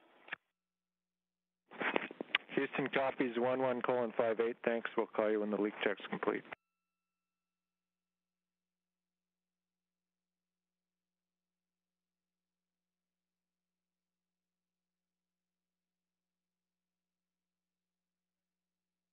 Vanda High has successfully opened up the large hatch at node 2 forward, giving him access inside the pressurized mating adapter, which you see on the right-hand side of your screen there.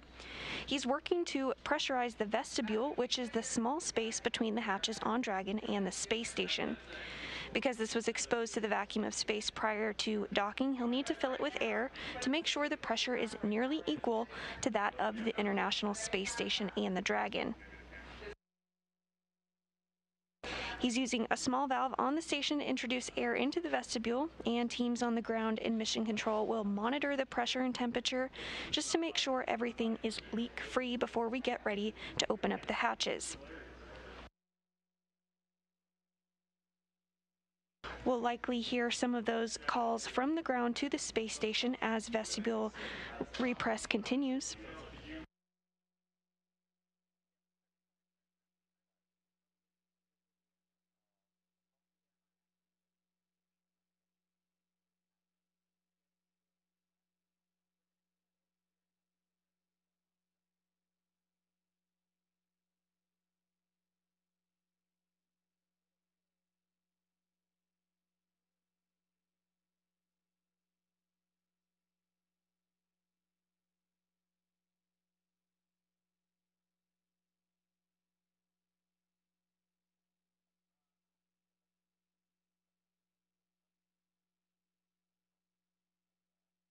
SpaceX, actually 4 suits connected to the umbilicals, and an hour timer started for drying. We're still working on cleaning them up and changing them. And copy that. I have started a 1-hour timer myself. One request while we are in this configuration for Tom in seat 3. Tom, if you're able to inspect your umbilical, the side that mates to your suit, as well as the suit umbilical QD, and just see if there's anything off nominal from the pins or the O-rings. Just trying to do a little more troubleshooting from the wind noise earlier during the approach phase.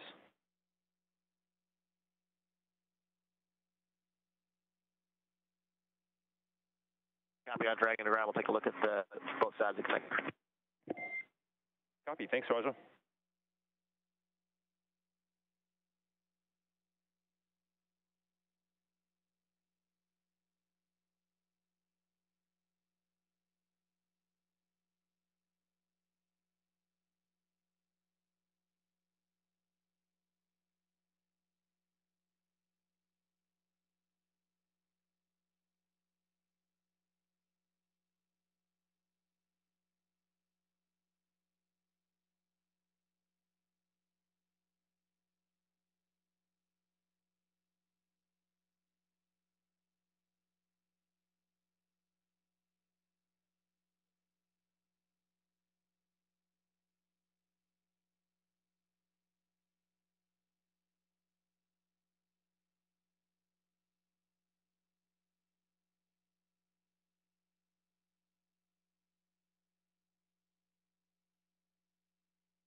Vanda High has completed thermal equalization on the vestibule between Dragon and station, and the vestibule pressure was brought up to 5 pounds per square inch, where a leak check is currently being performed.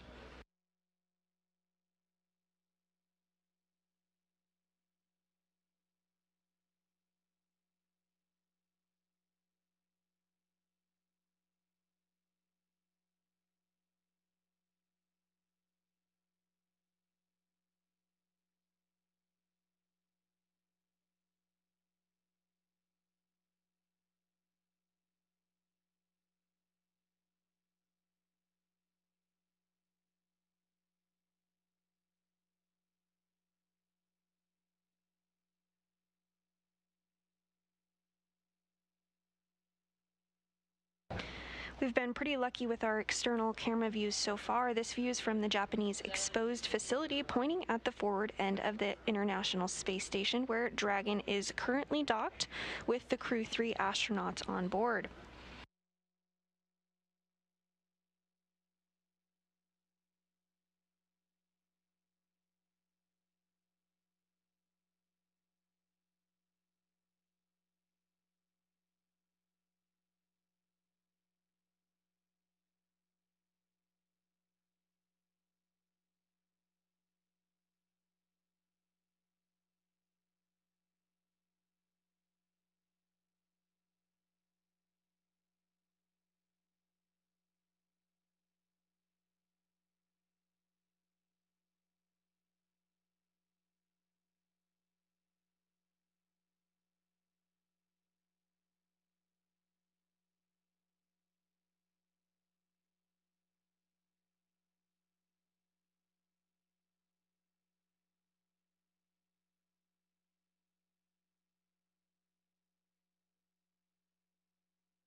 SpaceX Endurance on the Dragon and ground.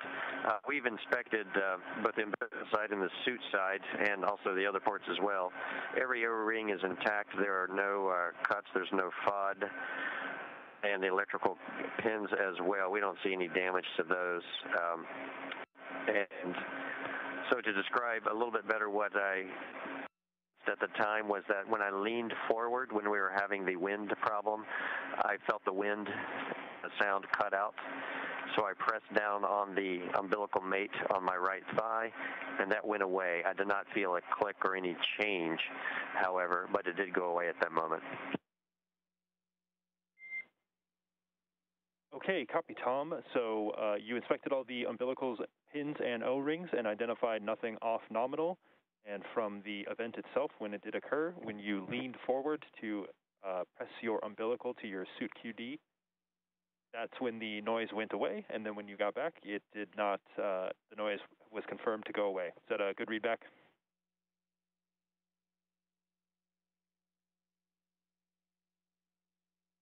Yes, I leaned forward. It cut out for just a second, which clued me into the potential area of the problem.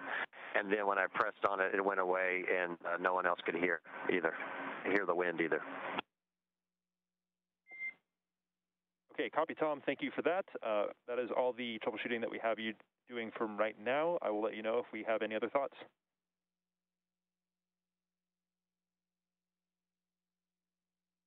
We copy. Thanks. And Dragon, for awareness, since the suits are drying, you do have a go for sections 1 through 3 of 4.400.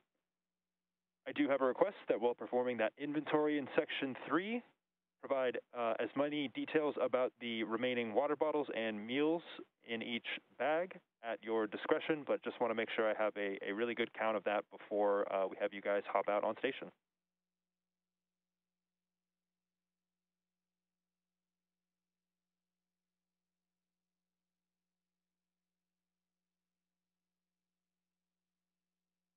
And we copy go for 1 through 3 of 4.400, and we'll give you a detailed inventory in step 3. And thank you, Endurance.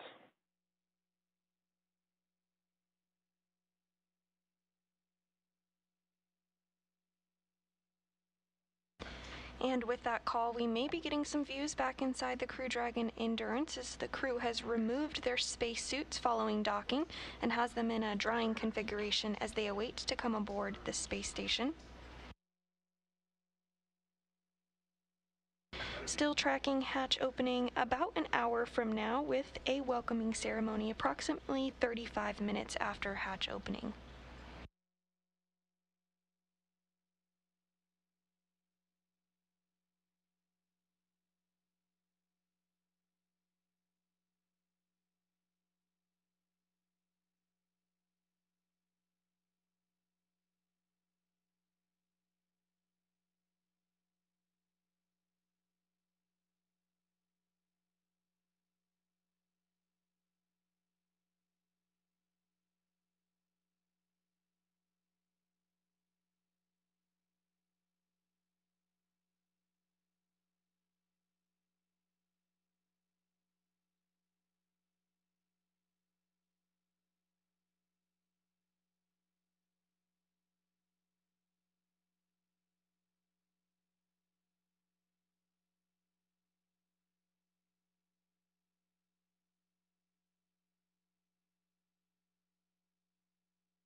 We just had a great shot of NASA astronaut Mark Vande Hei as he continues to step through procedures ahead of hatch opening.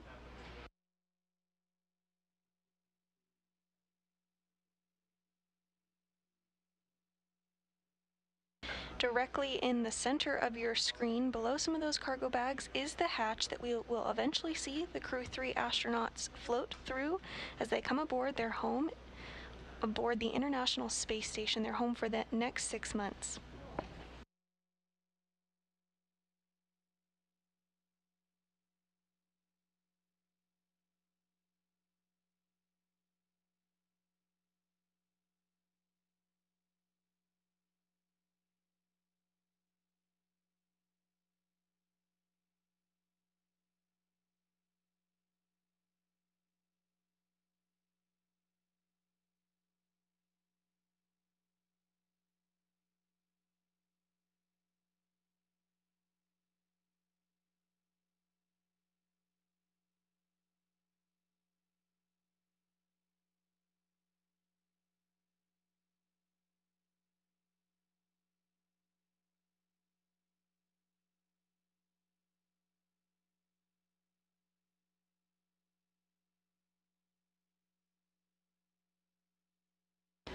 work continues to pressurize the vestibule, which is the small space between the hatches on the Dragon and space station. Because this was exposed to the vacuum of space prior to docking, the crew needs to fill it with air and make sure its pressure is nearly equal with the atmospheric pressure on Dragon and the space station. Vande Hei is using a small valve on the station's hatch to slowly introduce air into the station's vestibule. And on the ground, flight controllers here in Houston are monitoring and verifying the pressure readings to make sure everything is leak-free before we get ready to open up the hatches.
Following vestibule pressurization, leak checks will be performed, and if all checks out smoothly, Vande Hei will be given a go to open up the station side hatch, the APAS hatch.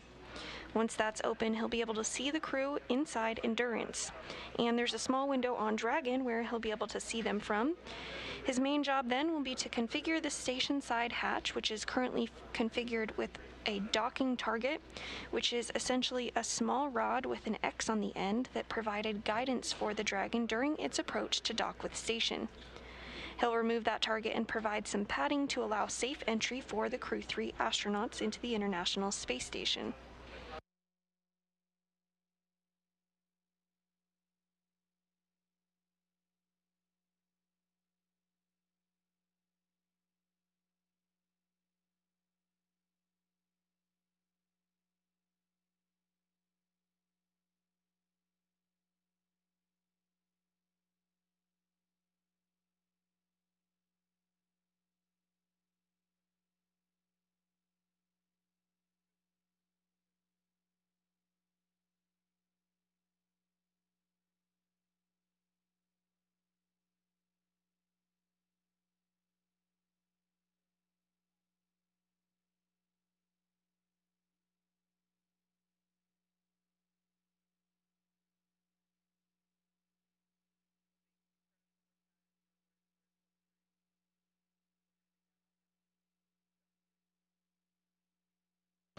Vande Hei now working to configure some of those cargo bags.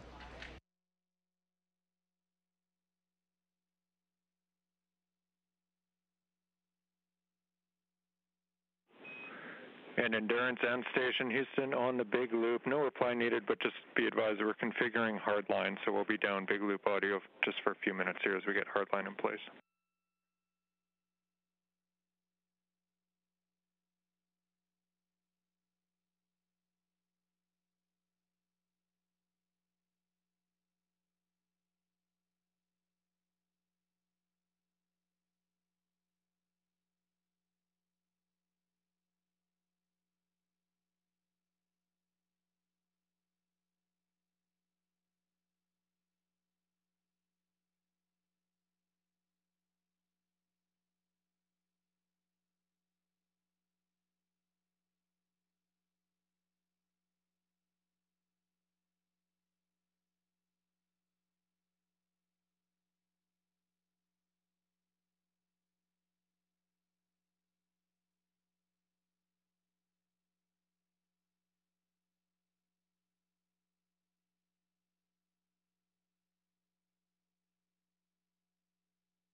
Work continuing in anticipation of hatch opening. It looks like NASA astronaut Mark Vande Hei was configuring some lights in anticipation of a welcoming ceremony that we'll have once the Crew 3 astronauts come aboard the station.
If you're just tuning in with us this afternoon, the Crew 3 astronauts have successfully docked to the space station after launching yesterday at 8:03 p.m. Central Time from Launch Pad 39A at Kennedy's Space Center in Florida.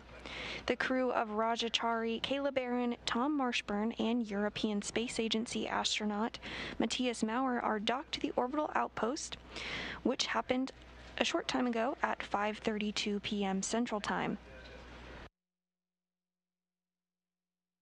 Inside the space station, NASA astronaut Mark Vande Hei is making incremental steps toward hatch opening, now slated for a little under an hour from now.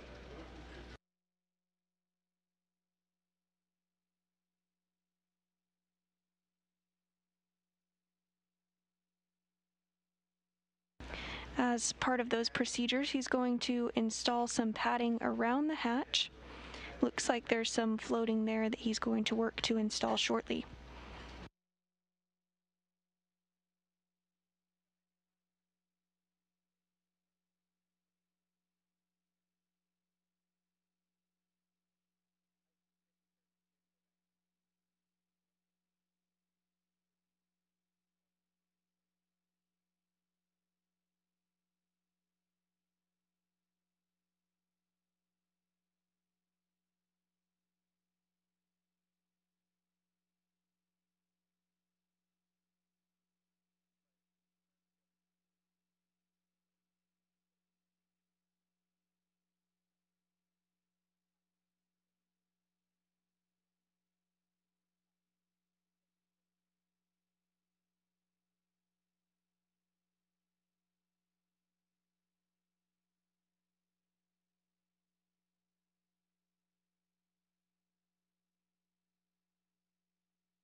Endurance and Station, Houston on the big loop. We've reconfigured for hardline audio, requesting a comm check. Let's go with Endurance for a study here.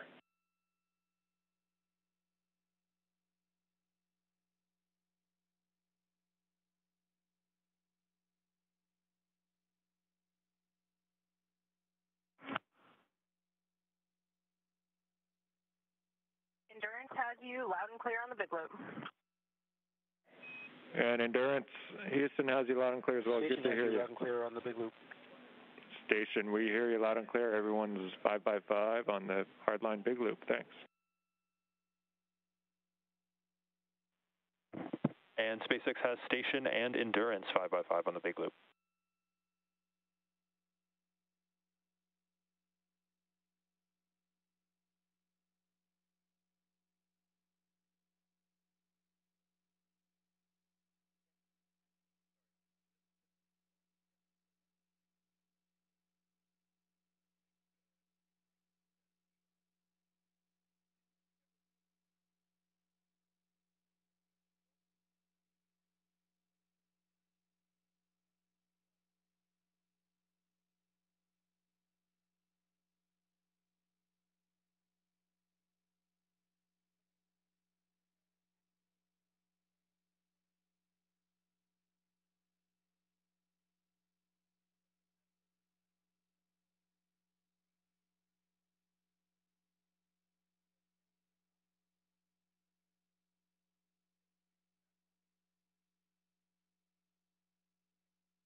Work continues to pressurize the vestibule, which is currently at vacuum. It was exposed to the vacuum of space and needs to be repressurized before the crew aboard Endurance can float through the hatch.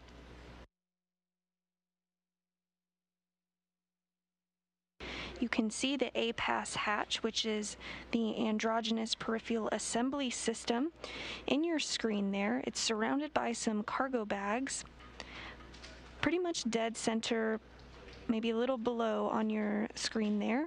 Eventually we will see that open and the crew of Crew 3 float aboard the space station.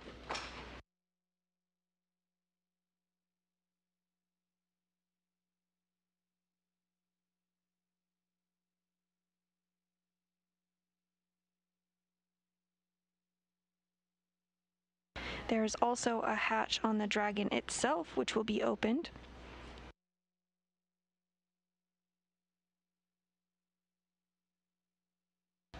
And here shortly, we may be getting some video back inside the Endurance vehicle.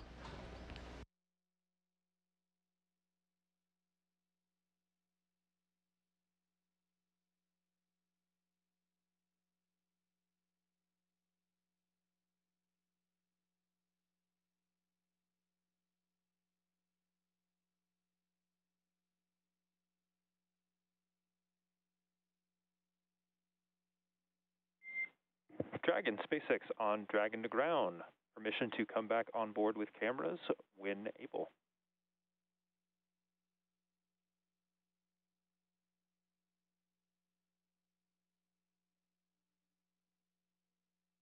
SpaceX Dragon, just stand by for a few more minutes, please. And no rush, Kayla. Just wanted to check in.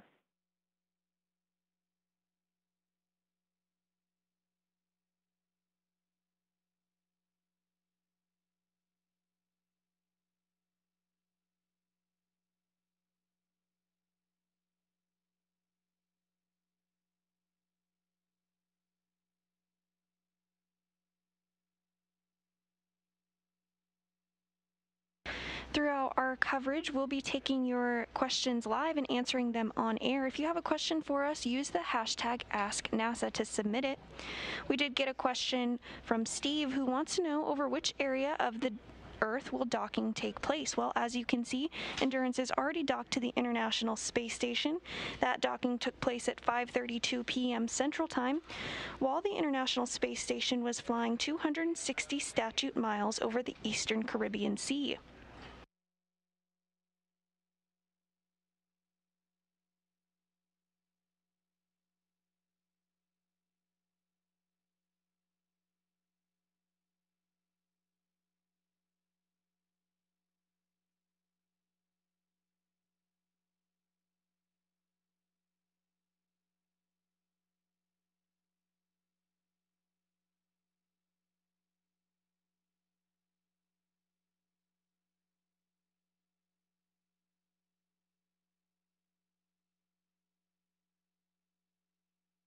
And if you're wondering where the International Space Station is currently flying, it is flying off the southern tip of Australia, 269 statute miles high at a velocity of 17,500 miles per hour.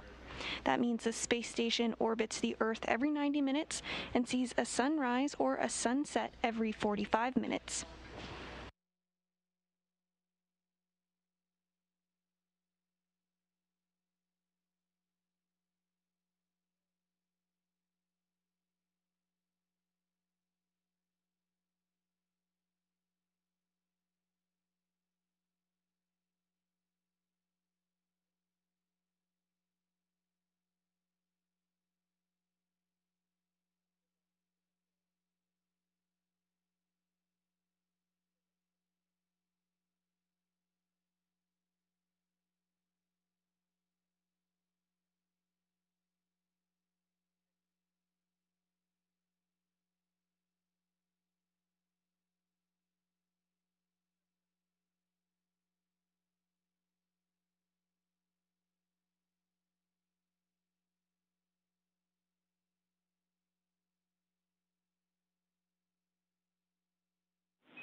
Station, it's Houston on the big loop. We have a good leak check, and we're ready for you to pick up in Dragon Pressurization Ingress Part 2. Your go at Step 3.1.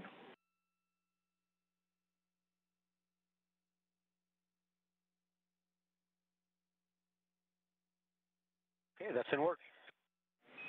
Good words. And just while I have you near an ATU, we're also getting ready for Dragon Hatch Open, of course, and the PAO event. And just looking at our downlink, if you could zoom in just slightly, a touch of zoom on the Node 2 camera, I think we'll be set.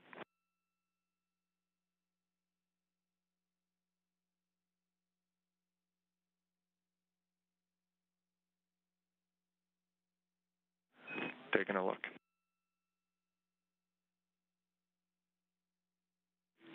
And words backwards, that's perfect, Mark. Thank you.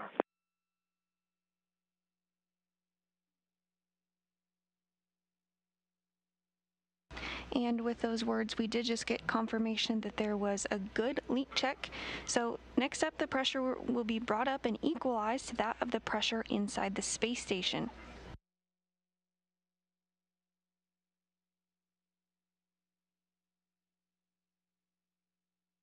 Additionally, we heard some words about some slight camera adjustments for an upcoming welcome ceremony that we'll have about 35 minutes after hatch opening.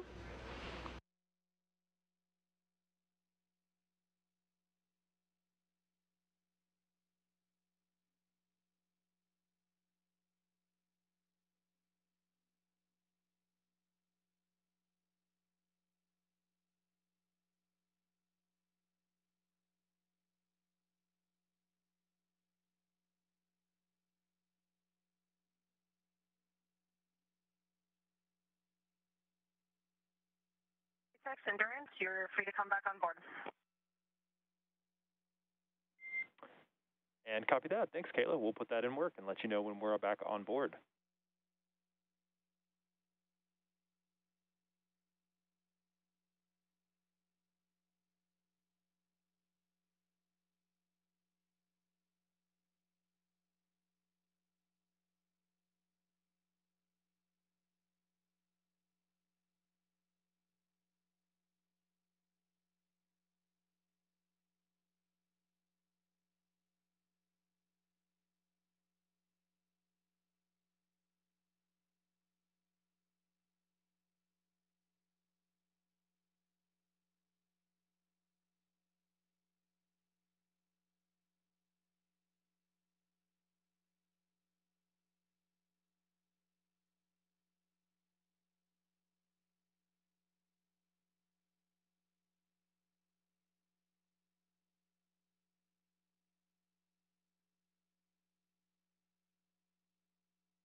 Again, NASA astronaut Mark Vande Hei has completed thermal equalization on the vestibule between Dragon and station. Following this, the vestibule's pressure was brought up to about 5 pounds per square inch, where a leak check was performed.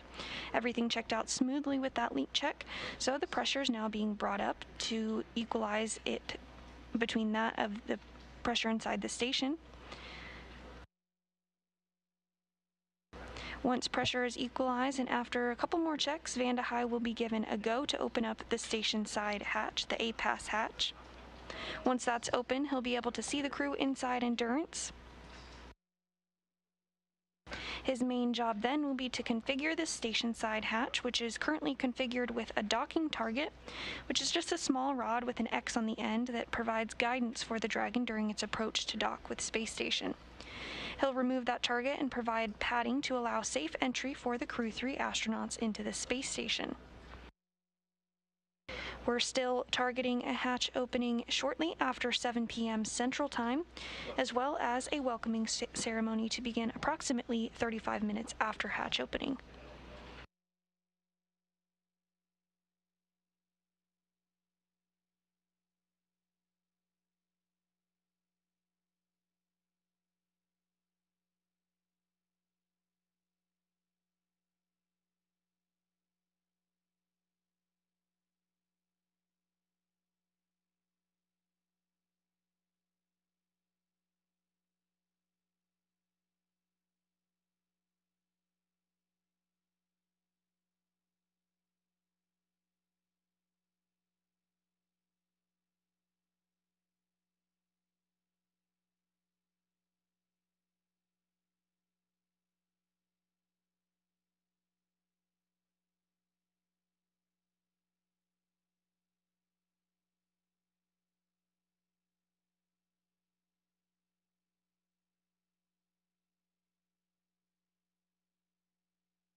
We're in a brief expected handover between our satellites, but we'll regain communications here shortly.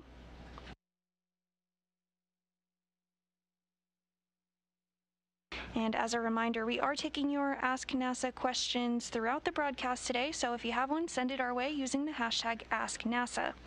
Our next question comes from Carrie, who wants to know, do they get to watch any TV shows or movies on their downtime aboard the space station? This is a great question, Carrie, and yes, indeed, the crew members do get to watch TV and movies. They can be sent up from teams on the ground.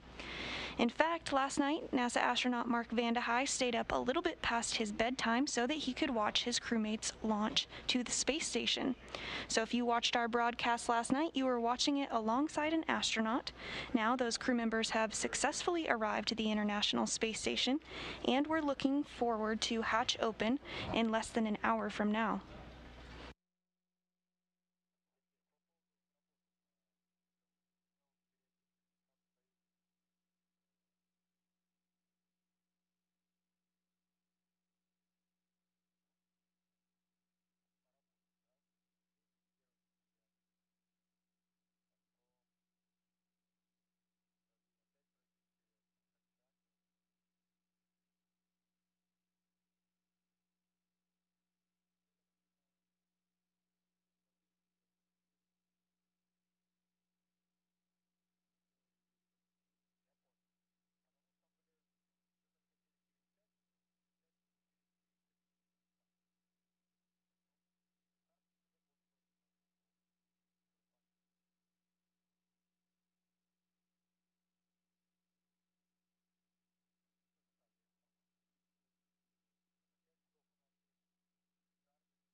And Dragon, no response required, but cameras are internal.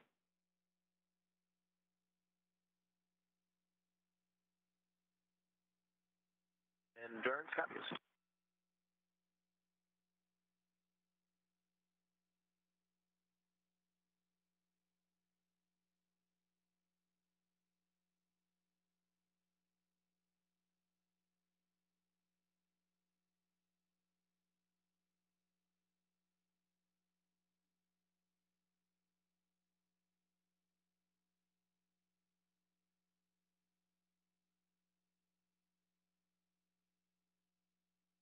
Again, with that call, we may be getting some internal views inside Endurance here shortly. The crew has doffed or taken off their spacesuits as they are no longer needed for this portion since they've arrived to the International Space Station.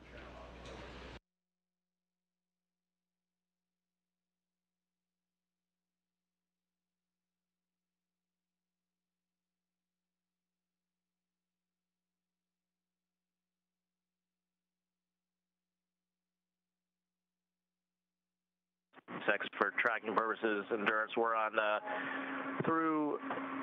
partway through section 5 of 4.012 for the doffing, and then in 4.400 we're working on section 3 now.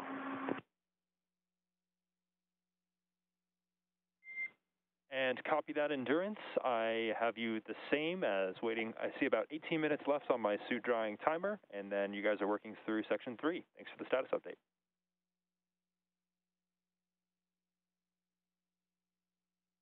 To confirm for 3.2, you want to take out all the bottles and everything like that, consolidate everything. When it talks about the packing plan, then 3.1, you're still talking about the ascent plan, right? Affirmative, that is the ascent packing plan on your tablets.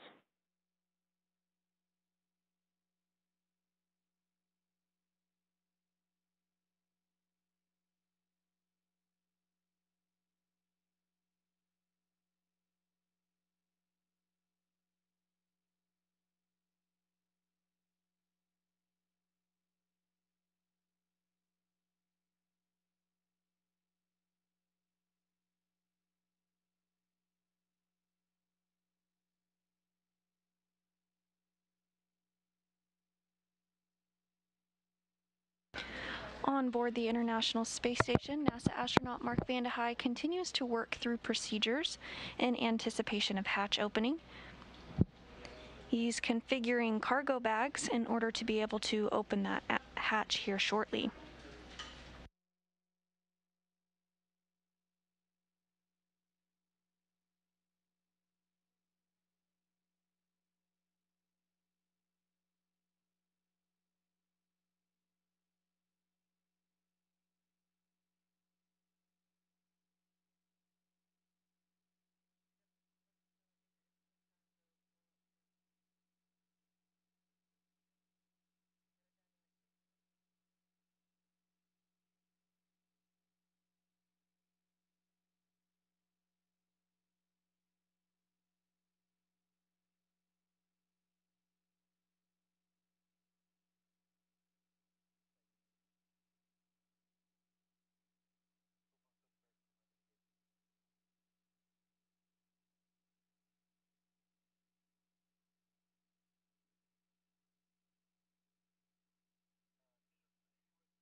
If you're just joining us this evening, the Crew 3 astronauts have successfully docked to the International Space Station after launching at 8:03 p.m. Central Time yesterday from Launch Pad 39A at NASA's Kennedy Space Center in Florida. The crew of Raja Chari, Kayla Barron, Tom Marshburn, and European Space Agency astronaut Matthias Maurer docked to the orbital outpost at 5:32 p.m. Central Time this evening. Inside the International Space Station, NASA... The APAS hatch is open and there was no condensate seen. We copy, hatch open, no condensation, thanks.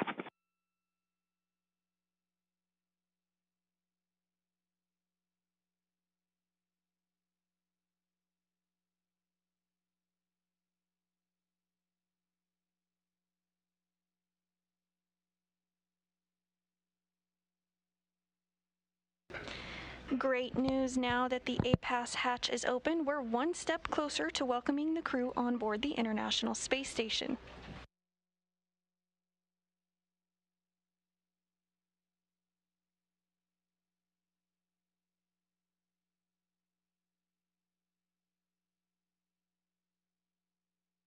NASA astronaut Mark Vande Hei should now be able to see his new crewmates aboard the SpaceX Endurance vehicle.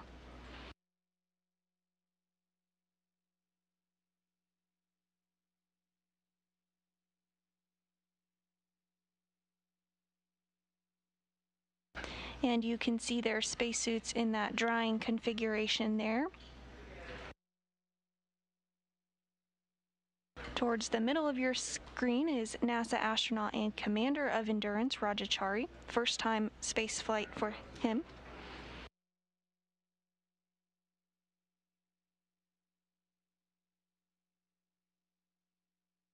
And to the right of your screen is European Space Agency astronaut Matthias Maurer.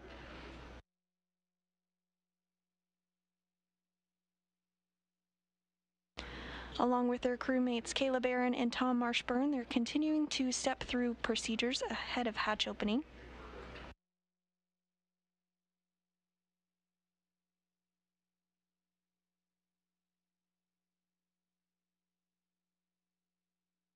And we are in a brief expected handover period between our satellites, but we'll regain video and communications here shortly.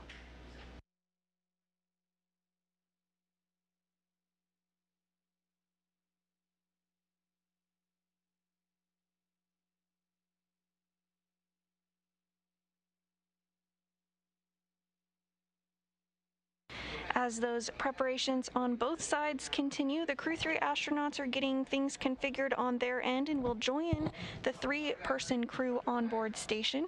That's NASA astronaut Mark Vande Hei, as well as Roscosmos cosmonauts Pyotr Dubrov and Anton Shkaplerov, the current space station commander, and that will bring the total crew members on station to 7. Upon hatch opening, we'll see some hugs and shared camaraderie, and then we'll all be really looking forward to seeing the welcome ceremony, which is slated to begin approximately 35 minutes after hatch opening.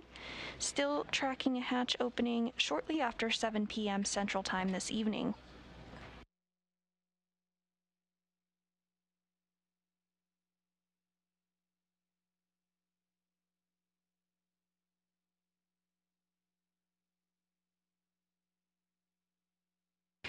It looks like NASA astronaut Mark Vande Hei is getting cargo bags ready, possibly working to get some of that padding configured for the hatch opening.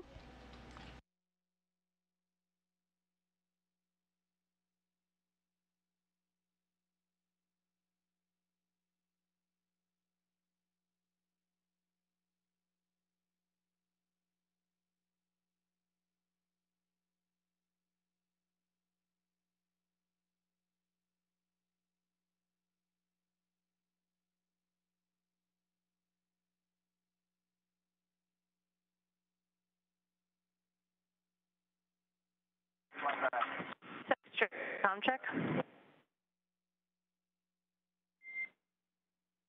And Endurance, I have you, I would say, about 4x5. How many? I have you loud and clear. I have some inventory notes for you when you're ready to copy.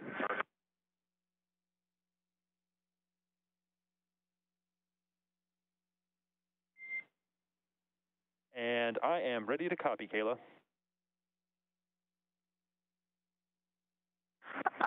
We worked on replenishing the daily bag. Took one bag of disinfectant wipes from bag 107 and moved it to bag 110. We also took one large outer bag pack from bag 108 and moved it to 110.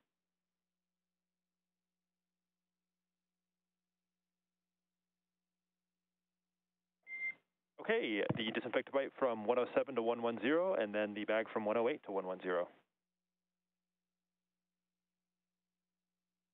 It's a good copy, Mike.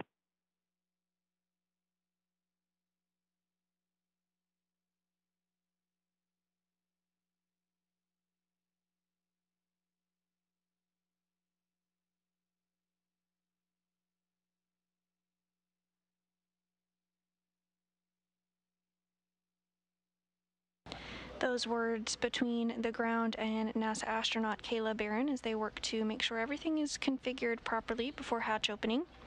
And on your screen now, to the left lower portion of your screen, is Roscosmos cosmonaut Anton Shkaplerov, who is working to assist NASA astronaut Mark Vande Hei in some procedures as they prepare for hatch opening here shortly.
As we continue to move towards a hatch opening shortly after 7 p.m., let's look at some of the milestones that NASA astronaut Mark Vande Hei has already worked through in preparation for hatch opening. Mark Vande Hei completed thermal equalization on the vestibule between Dragon and station. Following this, the pressure was brought up to about 5 pounds per square inch, where a leak check was performed. Everything checked out smoothly with that leak check, so the pressure was brought up and equalized to that of the pressure inside the space station. With pressure equalized and after checks, Vande Hei was given the go to open the station side hatch, the A-Pass hatch. Now that that's open, he should be able to see the crew inside Endurance. There's a small window on the Dragon where he can see them from.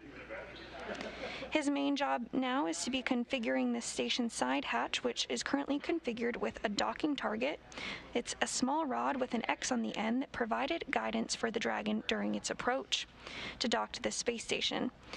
He'll remove that and provide some padding to allow for safe entry for the Crew 3 astronauts to the International Space Station.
as NASA astronaut Mark Vande Hei continues to configure the hatch for hatch opening.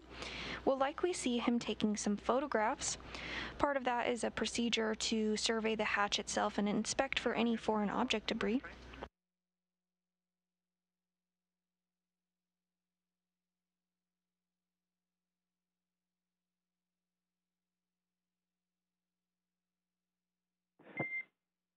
And Matthias, I am ready for inventory.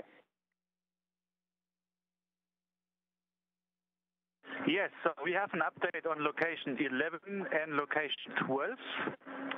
In location 11, in bag 301, we have 2 primary ascent lunch, 2 utensils, and a bag of Huggies. Bag 302 is empty. Location 12. Bags 309, both empty. Bag 310, 2 ascent primary lunch, 2 breakfast, and 2 utensils. Copy.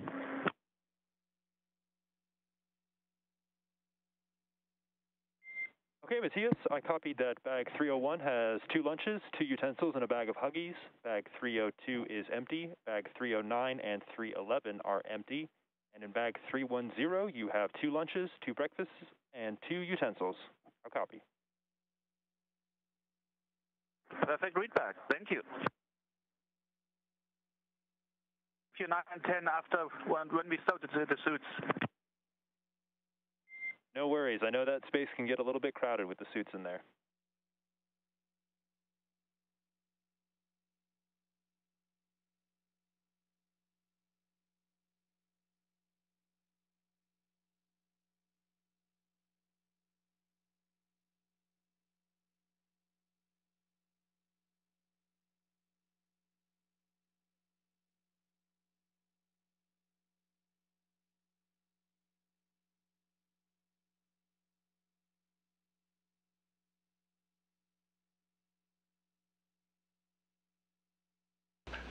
As a reminder, we continue to take your Ask NASA questions, and we'll answer them live on air. If you have a question for us, send it our way using the hashtag AskNASA. We got a great question asking if you can see the International Space Station when you look up. You can, in fact, see the International Space Station when you look up. If you check out the website spotthestation.nasa.gov, you can enter in your location and see when the International Space Station is flying over you. It's pretty neat to see it fly overhead, and I recommend checking it out if you haven't done so already.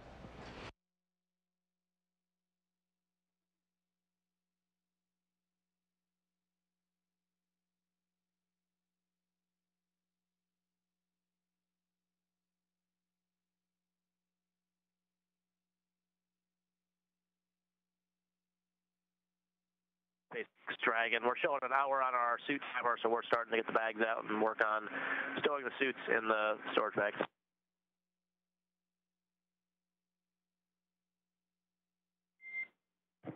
And copy that, Dragon. I'm with you in 5 Alpha 6 of 4.012.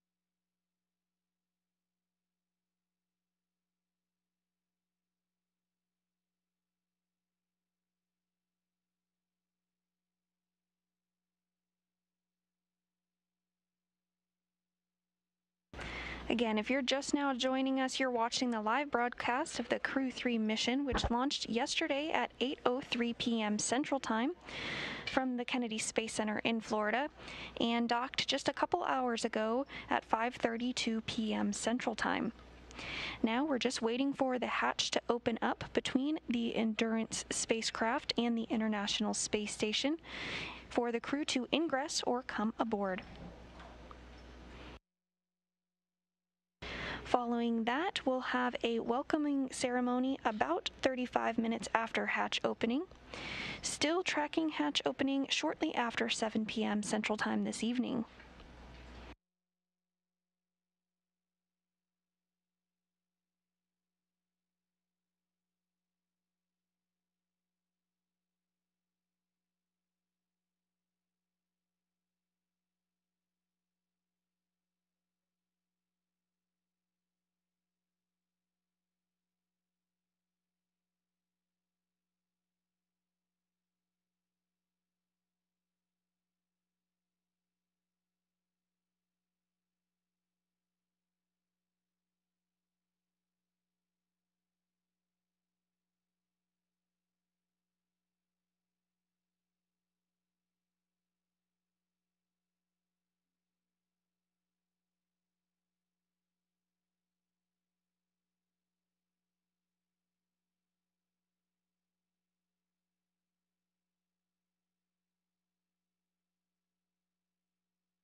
Houston and Endurance on the Big Loop. The station is ready for Dragon hatch equalization. Houston copies.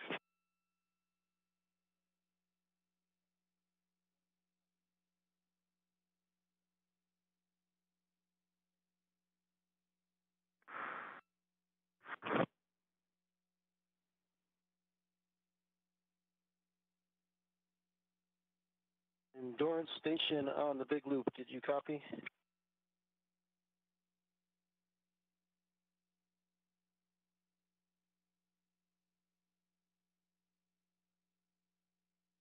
on the Big Loop, Endurance copies. We're ready.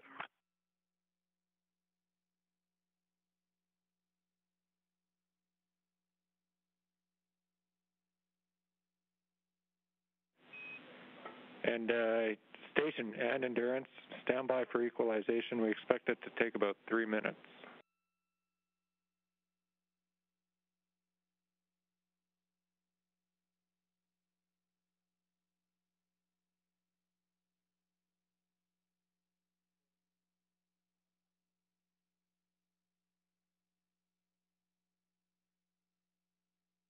And the equalization process has started. Station, maybe a little more detail on that timing. So we're reconfiguring some caution warning. That's going to take about 5 minutes. Then we'll start the equalization, and that will take 3. So we're about 8 minutes away still.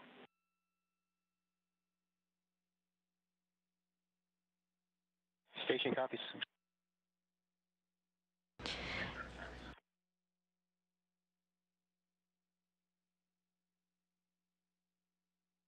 And those words stating that it will take about 8 minutes for that equalization process.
Preparations continue to go smoothly on both the Endurance side as well as the International Space Station side for hatch opening coming up here shortly.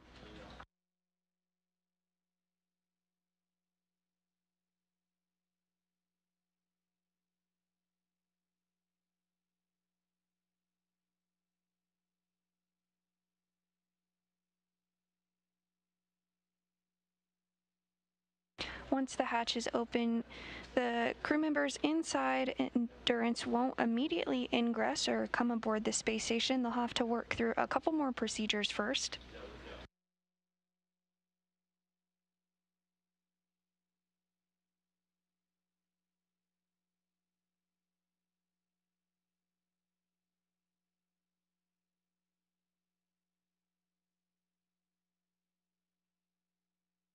SpaceX Endurance on Dragon to ground. We're complete with 4.012 suit doffing. Suit fans are off. And copy that, Raja. We see the same.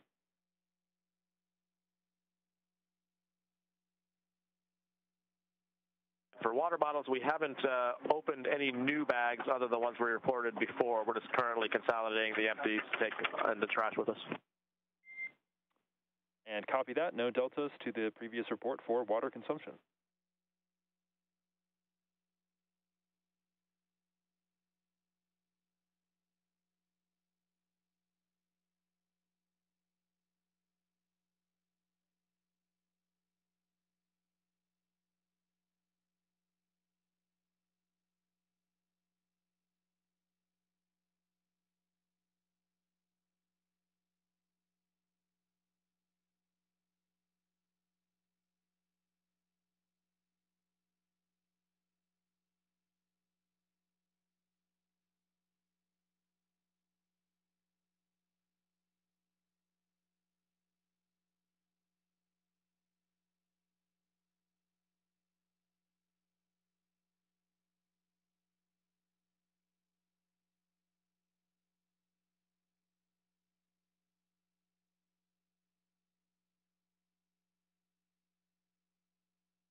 And SpaceX Endurance, can you go external with the cameras for about, just till we let you know. We're just going to make sure the way system's ready before we shut it down. And copy that, Endurance. We're with you in Section 5. We'll let you know when the cameras are external.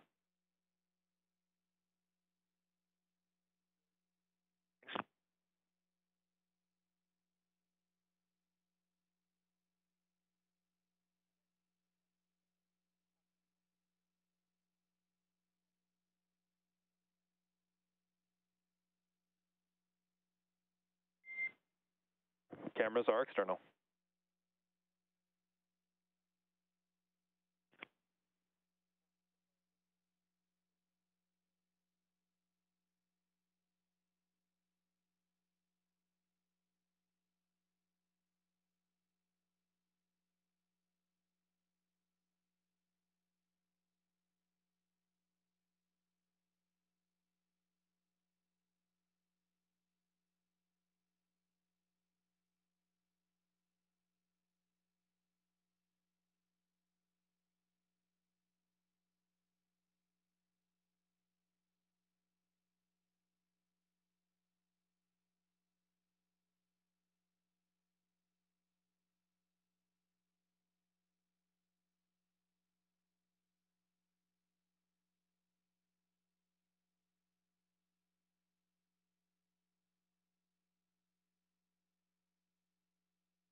If you're just joining us this evening, the Crew 3 astronauts have successfully docked to the International Space Station after launching at 8:03 p.m. Central Time from Launch Pad 39A at NASA's Kennedy Space Center in Florida. The crew of Rajachari, Caleb Barron, Tom Marshburn, and European Space Agency astronaut Matthias Maurer successfully docked to the International Space Station at 5:32 p.m. Central Time this evening. At this hour, we are awaiting the hatch to open so that those 4 crew members can join the other 3 crew members currently on board the International Space Station, which includes NASA astronaut Mark Vande Hei and Roscosmos cosmonauts Pyotr Dubrov and Anton Shkaplerov, who is the current space station commander. About 35 minutes after hatch opening, we'll have a welcome ceremony where all 7 of the Expedition 66 crewmates will be able to hug and welcome their new crewmates aboard. Additionally, we'll hear some comments and welcome wishes from leaders from each of the space agencies.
As a reminder, we are taking your Ask NASA questions all throughout the broadcast this evening. If you have a question for us, send it our way using the hashtag AskNASA.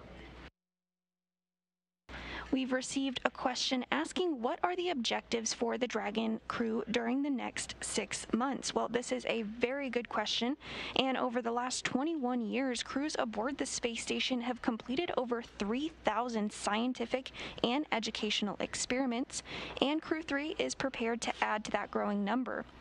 Once Crew 3 arrives to the space station, they'll spend the next 6 months working in our orbital laboratory, and having more crew members on board significantly expands the amount of research that can be conducted. Not only will the crew be contributing to hundreds of experiments, they'll also be bringing some with them on the Crew Dragon, which is now successfully docked to the International Space Station. One of those is the food physiology investigation, which documents if the effects of dietary improvements will also improve immune function and the gut microbiome, and if those improvements can help crews better adapt to spaceflight. An enhanced understanding of food's effects on physiology and microgravity can help scientists continue to improve the spaceflight diet and crew health. Additionally, in addition to hardware to support new science on board station, Crew Dragon is carrying more than 400 pounds of NASA cargo. This includes crew supplies, spacewalking equipment, and equipment for additional scientific investigations.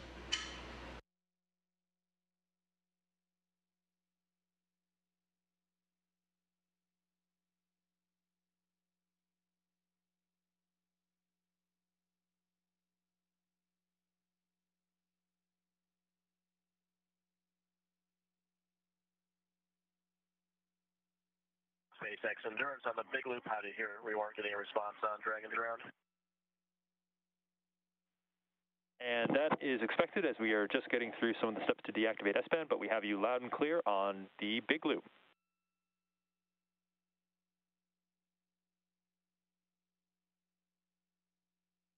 You're welcome to come back internal and just let us know when you're ready for Dragon to ground. We can give you the rest of the water inventory.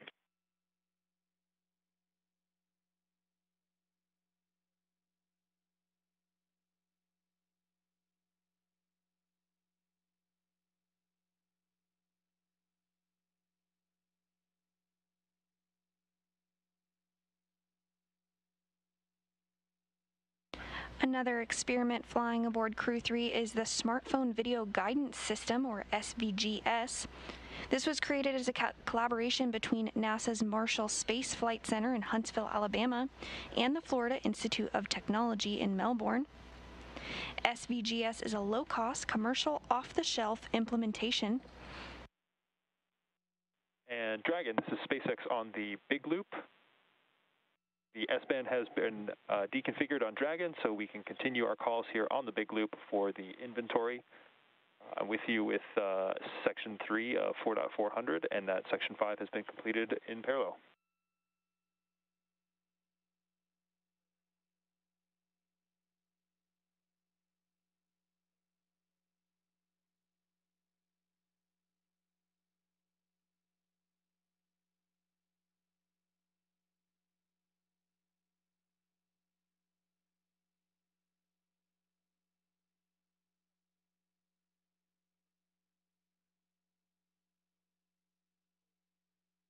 Again, SVGS is a low-cost, commercial, off-the-shelf implementation of advanced sensors designed for automated rendezvous and capture of spacecraft. SpaceX Endurance for location 10, bags 206 and 207 are completely empty. We're complete with 5.1 of 4.400, and we're working on location 9 water inventory currently. Copy, 206 and 207 empty. Through in the all the steps in 4.400, and then working through the inventory in 9 and 10.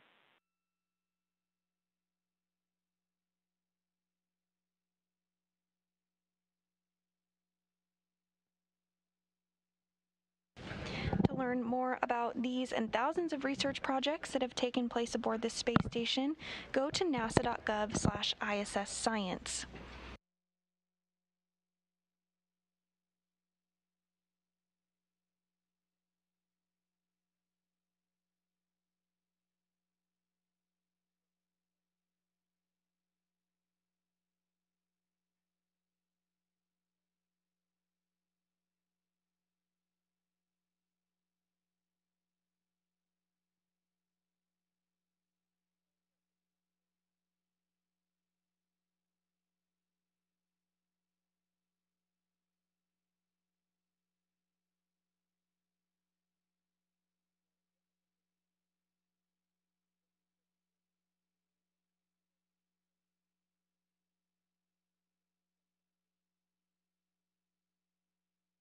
And on the big loop Endurance for SpaceX, out of location 9, bags 202 and 203 are completely empty.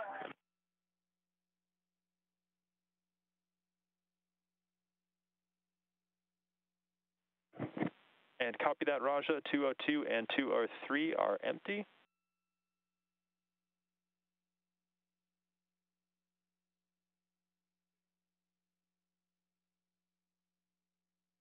SpaceX Endurance. With that, we will button up the panels here, and we show ourselves ready then for section 6 of 4.400.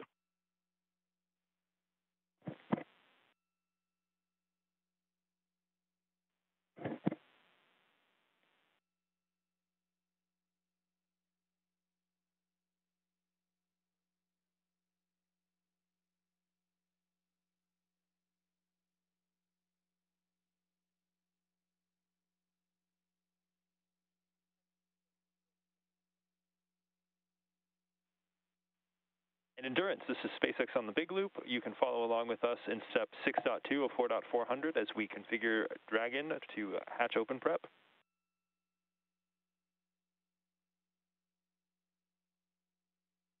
We're following along on section 6, 4.400.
Preparations continue in anticipation of upcoming hatch opening.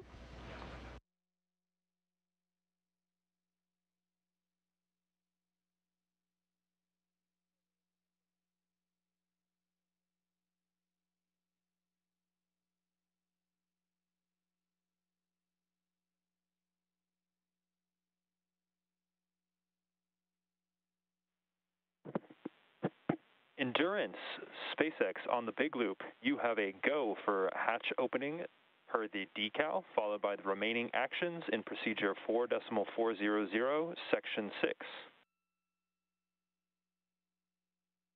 Big Loop, Endurance copies go for hatch openings, and then the remainder of section 6, 4.400. Good readback. We're monitoring here on the ground.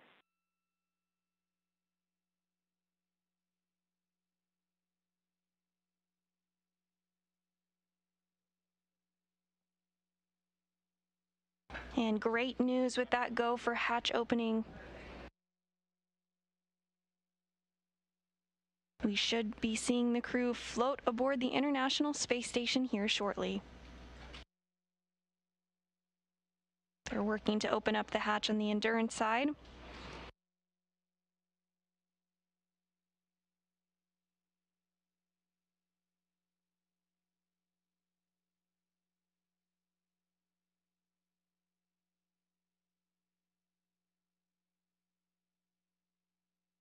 SpaceX Endurance, the hatch is open. Copy, we see the same.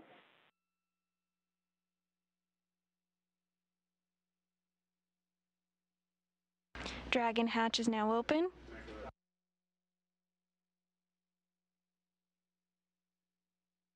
And we can start to see the crew members inside Endurance.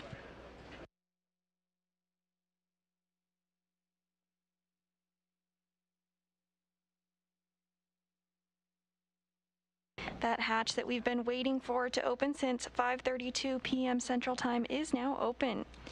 Hatch opening taking place just a couple of seconds ago.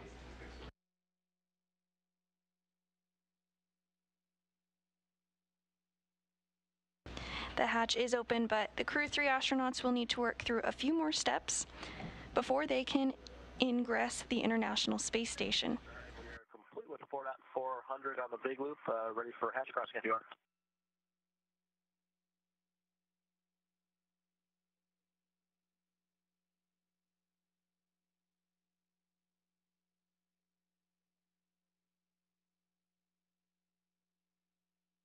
That hatch opening occurring at 7:25 p.m. Central.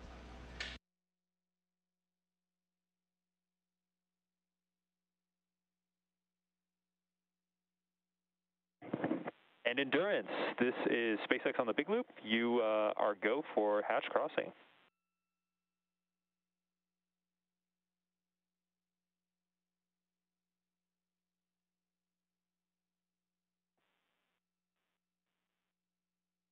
And first through the hatch is going to be NASA astronaut Kayla Barron. Some hugs there, and you can hear the claps inside Mission Control. Next up is European Space Agency astronaut Matthias Maurer.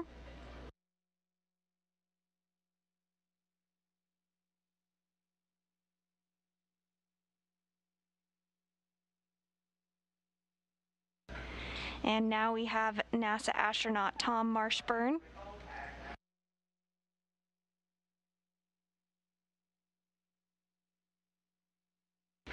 And NASA astronaut Rajachari.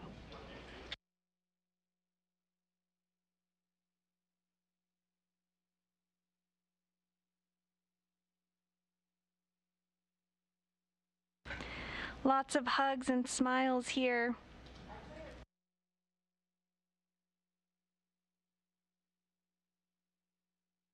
Seven crew members now a part of Expedition 66.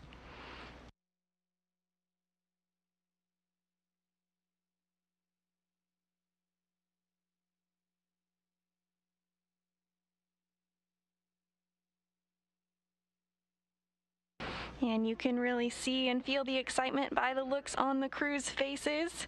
Looks like they're posing for some photos now.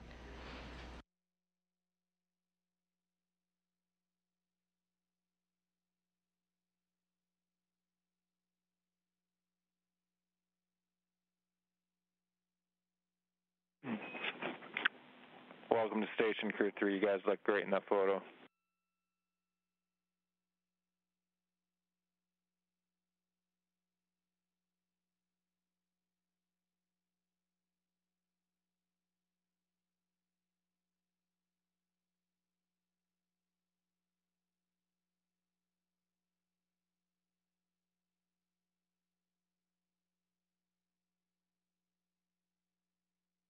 And if you're just now joining us, the Crew 3 astronauts have successfully docked and entered aboard the International Space Station. They launched yesterday at 8:03 p.m. Central Time and completed a 22-hour launch to docking to the International Space Station. Docking occurred this evening at 5:32 p.m. Central Time, and the hatch was opened just a few minutes ago at 7:25 p.m. Central Time. NASA astronaut Rajachari, Kayla Barron, and Tom Marshburn, as well as European Space Agency astronaut Matthias Maurer, have now successfully reached the International Space Station, and we see a pretty special moment happening right now for Kayla Barron, first-time space flyer, as she's being pinned as an official flown NASA astronaut.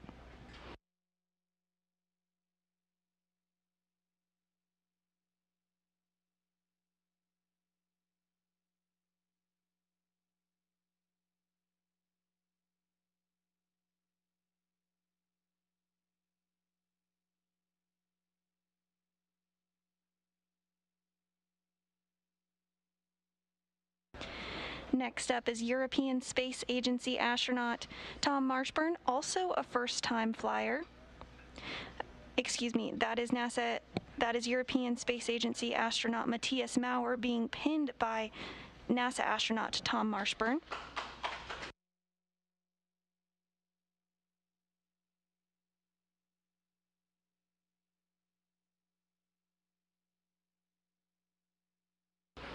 Lots of smiles and thumbs up, an exciting moment.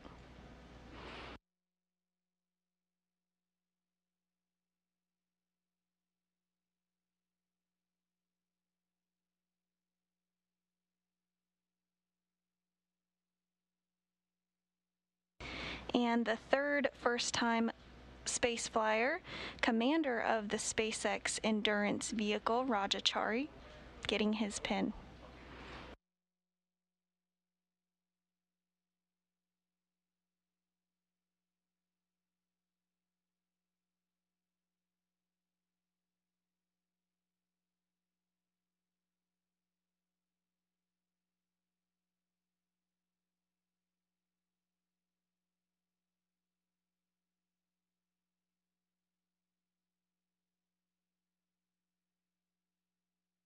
Houston Station on 2, checking for the timing of the PAO event.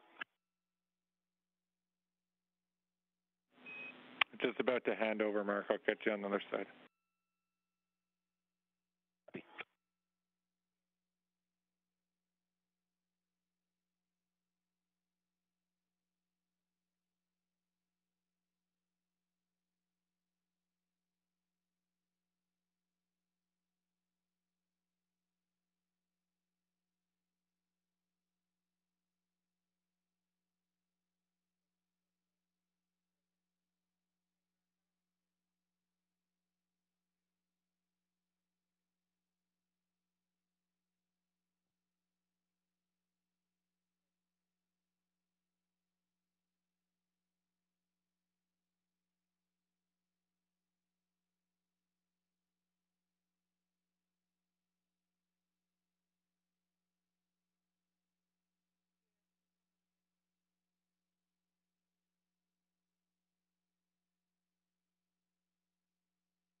And we're in a brief expected handover between our satellites, but we'll regain communications here shortly. Crew 3 has successfully arrived at the International Space Station after docking at 5:32 p.m. Central Time and floated inside the space station at 7:25 p.m. Central. Station Houston on 2, other side of that handover. Looks like we're going to target top of the hour for the PAO event. Top of the hour, and for Mark, we'll go for the scene and voice check at your convenience whenever it works. Okay, I'll call you back. I'll copy PAO event in about 26 minutes, and I'll do the scene and voice check shortly. Copy that.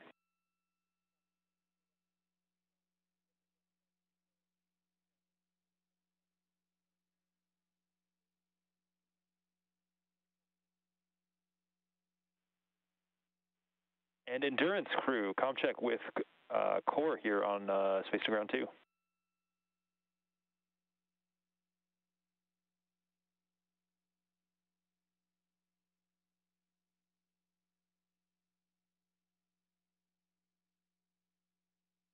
And SpaceX Endurance has you loud and clear on 2. Hey, Raja, I just want to say that everyone here was clapping pretty hard as soon as we saw everybody cross the threshold there. A lot of smiles on our faces. But we do have a few more steps in procedure 2.102 if you're able to do that. Jump back into section 6. Our main one is going to be sealing up that LIO cube in section in that 2.102. Yeah, we'll jump into section 6 and get working on the LIO.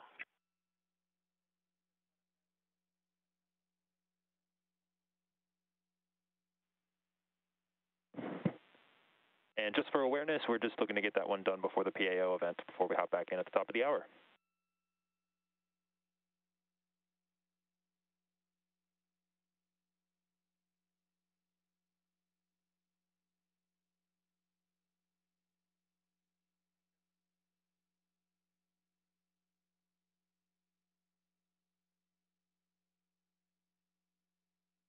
We're now targeting a welcome ceremony to begin at 8 p.m. Central Time this evening.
If you're just joining us this evening, the Crew 3 astronauts have not only successfully docked to the International Space Station after launching at 8:03 p.m. Central Time yesterday from Launch Pad 39A at NASA's Kennedy Space Center in Florida, but they've also floated through... Installation complete. Go for IMV fan activation. Houston copies. Thanks, Caleb.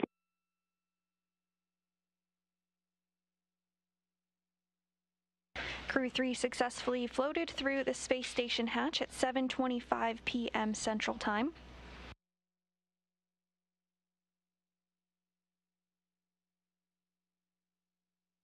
Following a dock at 5:32 p.m. Central Time. At this time, we're waiting on a welcoming ceremony to begin at 8 p.m. Central Time. The crew on board the International Space Station is going to complete a scene and voice check to make sure everything checks out on the ground before the welcoming ceremony takes place.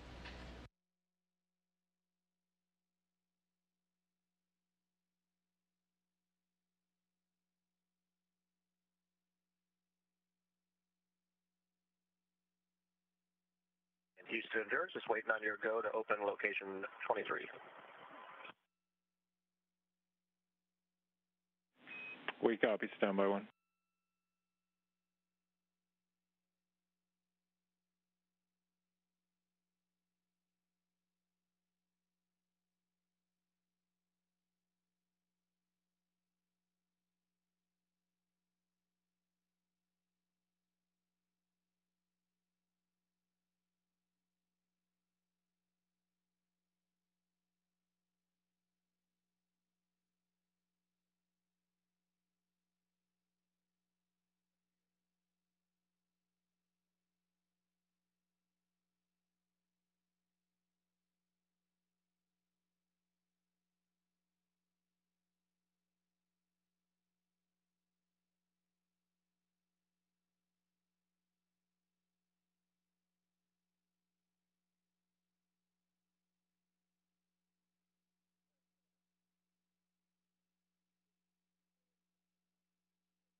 Houston Station, I'm ready for the scene and voice checks. Copy, Mark. We're ready for the voice, and for the scene, it looks like we're going to zoom out just a little bit, please. Zoom out a touch so we can get 7 folks in there.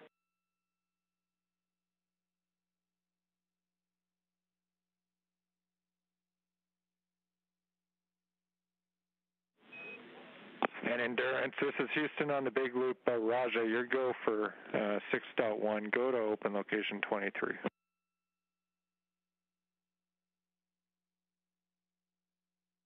Big Loop. We copy you. We're going to open location 23 in Endurance. Affirmative, 6.3. And then Houston for Mark, we're back with you and ready for the voice checks.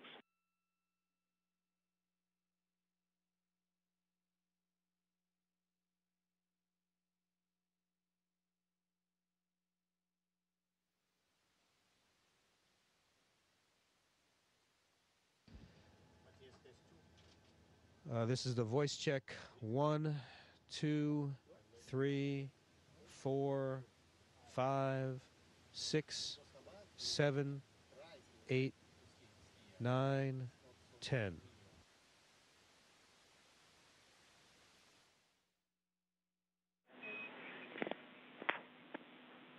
And station for Mark, good scene, good voice. We're all set, ready to go, and we'll kick it off at the top of the hour.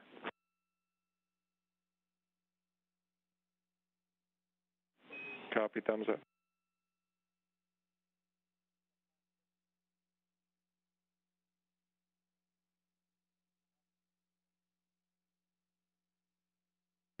And we had a successful scene and voice check. We're still targeting the welcoming ceremony to begin at 8 p.m. Central Time this evening.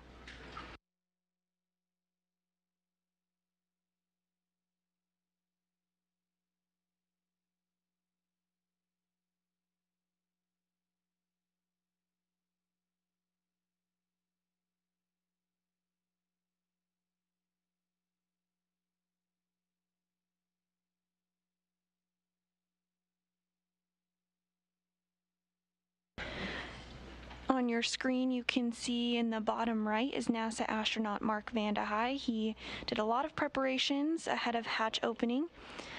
To the left of him is Roscosmos cosmonaut Pyotr Dubrov, as well as European Space Agency astronaut and member of Crew 3, who just arrived to the International Space Station, Tom Marshburn. Matthias Maurer. This is his first time in space. And to the right of him is the current space station commander, Roscosmos cosmonaut Anton Shkaplerov. Sealed and installed. Copy all.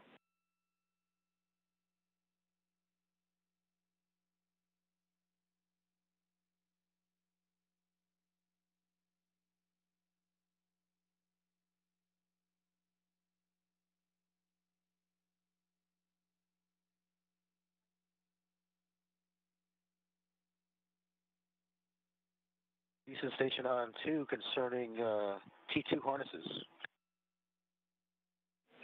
Go ahead on 2. Yeah, I put the harnesses for the Crew 3 folks next to T2 this morning, except I did not find the harness for Marshburn. Can you tell me where to find that? And we're checking on that now. Not sure we're going to have an answer ASAP, but we're asking the question.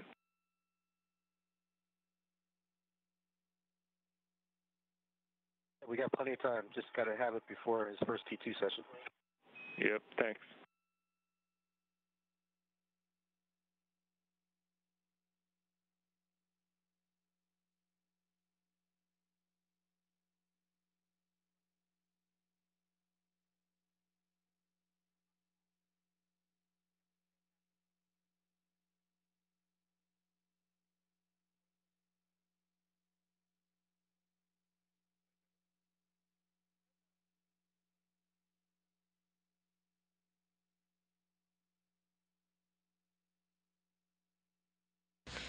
We're now just 15 minutes away from a welcoming ceremony.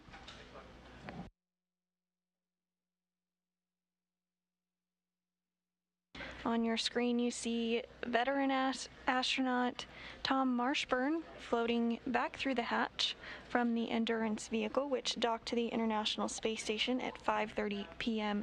Central Time this evening. And there's a view of it docked to the International Space Station.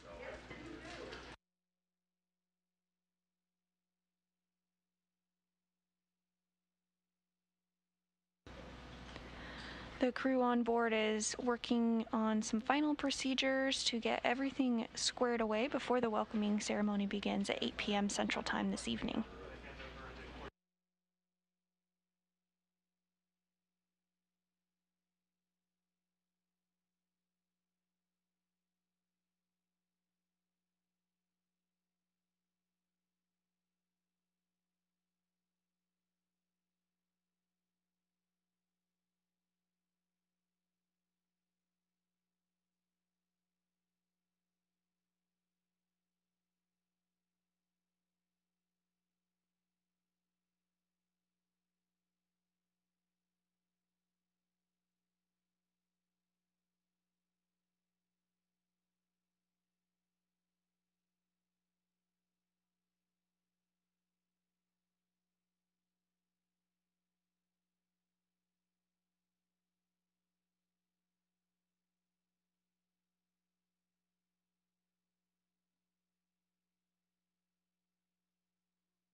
We're about 12 minutes out from our welcome ceremony to begin.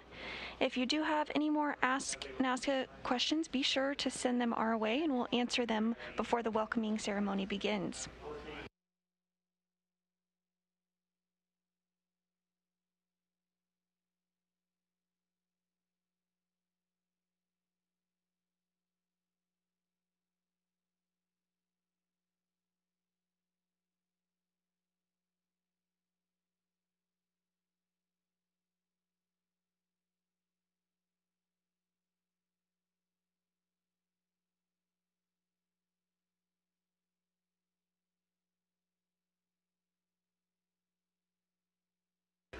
And if you are just joining us, the Crew 3 astronauts have successfully docked to the International Space Station after launching at 8:03 p.m. Central Time yesterday from Launch Pad 39A at NASA's Kennedy Space Center in Florida. The crew of Raj Achari, Caleb Aaron, Tom Marshburn, and European Space Agency astronaut Matthias Maurer docked to the orbital outpost at 5:32 p.m. Central Time this evening, and following docking, they floated aboard at 7:25 p.m. Central Time, officially welcoming them as members of the Expedition 66 crew. There's now 7 human beings living and working aboard the International Space Station, including the 4 Crew 3 astronauts, as well as NASA astronaut Mark Vande Hei and Roscosmos cosmonauts Pyotr Dubrov and Anton Shkaplerov, who is the current space station commander.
And as a reminder, we are taking your Ask NASA question. So if you have one, send it our way.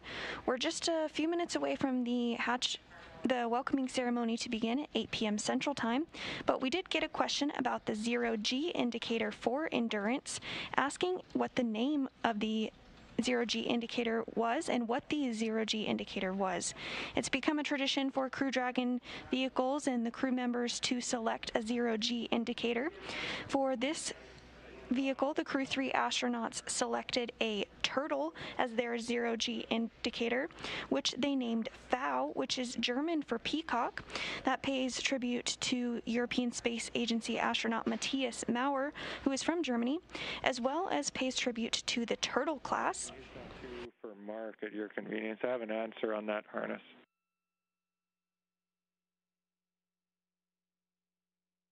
Go ahead on 2. I'll get you in 5 seconds, 10 seconds, 20 seconds on the other side of the handover.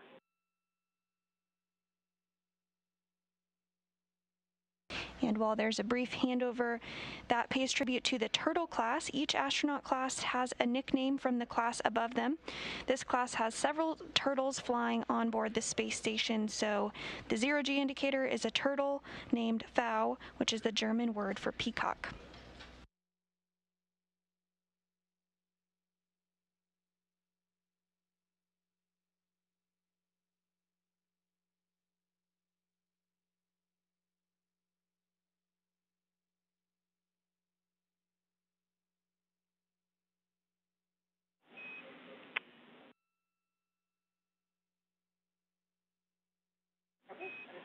And Station Houston to Mark, we found an answer. His harness flew up on Crew 3. It's in Dragon. It's going to be unpacked on Saturday.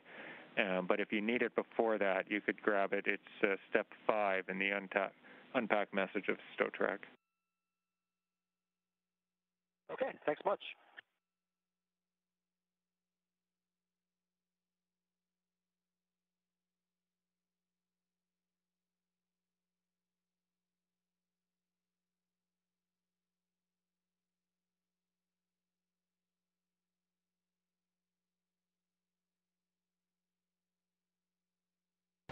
And we're just about 5 minutes away from our welcoming ceremony, where we'll hear some remarks from NASA leadership as well as the leadership from the European Space Agency. Still tracking a start time for the welcoming ceremony at 8 p.m. Central Time this evening.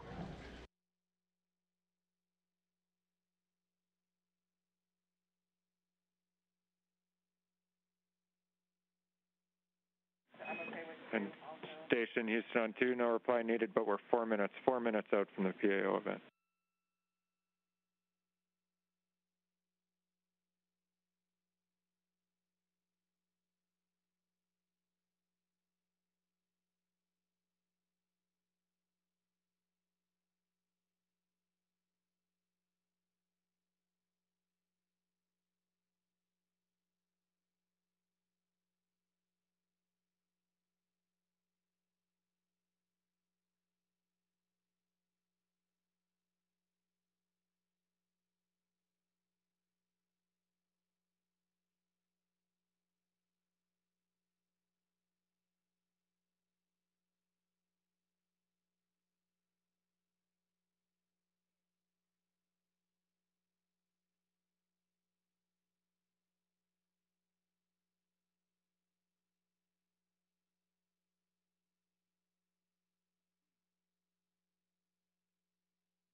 Great shot of the Crew 4 astronauts there as they prepare for the welcoming ceremony, slated to begin just about a minute from now.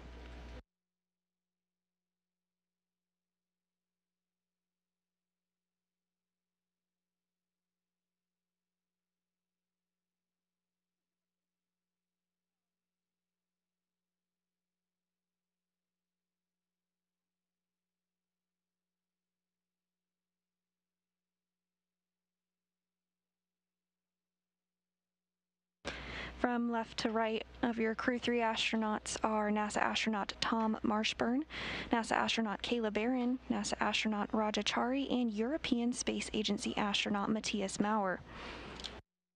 Floating into the frame now is NASA astronaut Mark Vande Hei.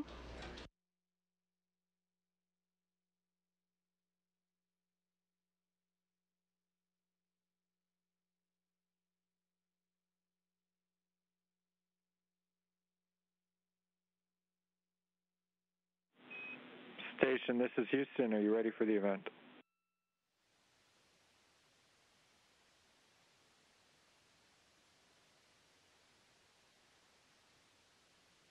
We are not quite ready for the event. We've got to get the space station commander. No problem. Standing by.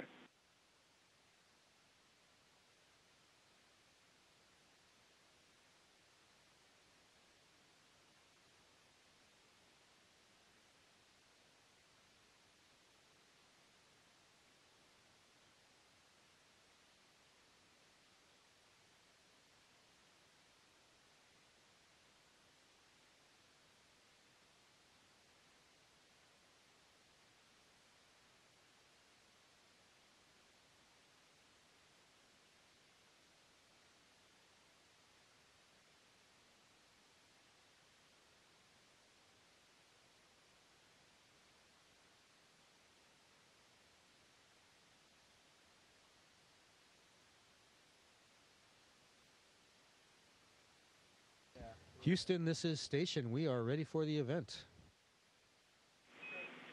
We copy, Station. Associate Administrator Kathy Leaders, please call the International Space Station for a voice check. Hello, can you hear me? Yes, ma'am, we can definitely hear you. Greetings. Greetings.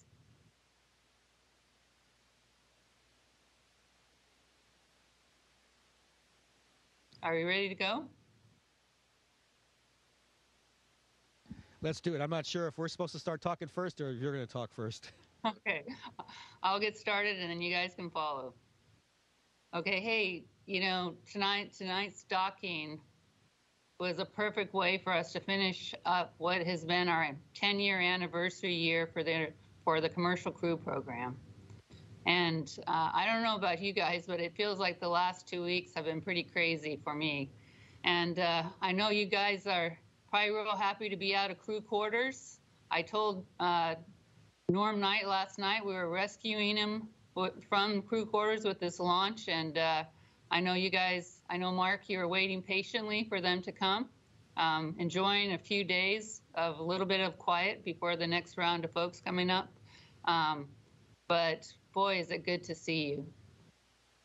So, Raja, I'm hearing, you know, you're here leading the turtles, and you have the turtle there. And as you know, I'm so happy to, in particular, to see you there after all your work doing the joint test team. So after you come back, it'll be good to hear how the vehicle operated for you with all the work that you did. And it's so fantastic to see Matthias, Kayla, and Tom there with you safely. So we can't wait to see all the work you all are going to accomplish. And I'm looking forward to many, many more amazing experiences to come over the next 6 months while you all are there. Thank you again for your service. I loved, Roger, what you said yesterday when we're getting ready for launch. And you said, you know, we're hoping for a Halloween launch, but it's even cooler right now to be able to launch and dock on Veterans Day.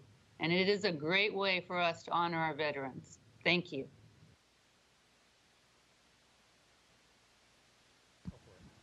Thanks, Kathy, and thanks to all the SpaceX and NASA teams. As you mentioned, it was great to get to work on the vehicle, and I think we all loved the ride up there.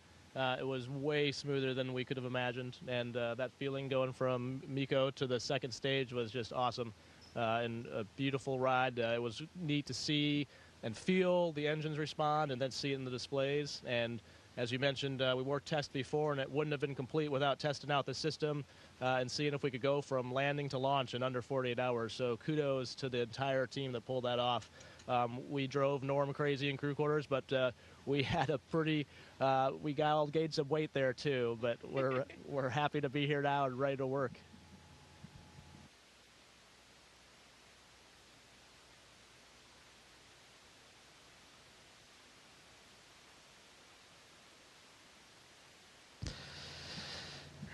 Hi, colleagues. I'm very proud to be commander of this great team.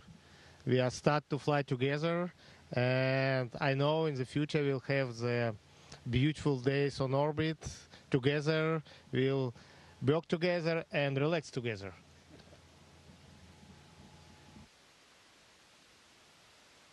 And I can't tell you how happy I am to see these smiling faces. Every one of us, all 7 of us are friends, and we're going to become even better friends as time goes on. And we've got a lot of work to do all the science experiments.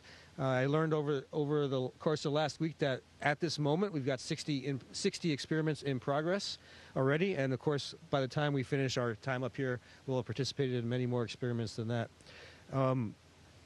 We've got a lot of work to do, a lot of exciting times coming up. And it's really an honor to be up here at the time when these folks arrived and to be able to help out, not just with doing science that's going to help out with humanity on the Earth right now, but also to help the human race be better to able to explore further and further away from our home planet.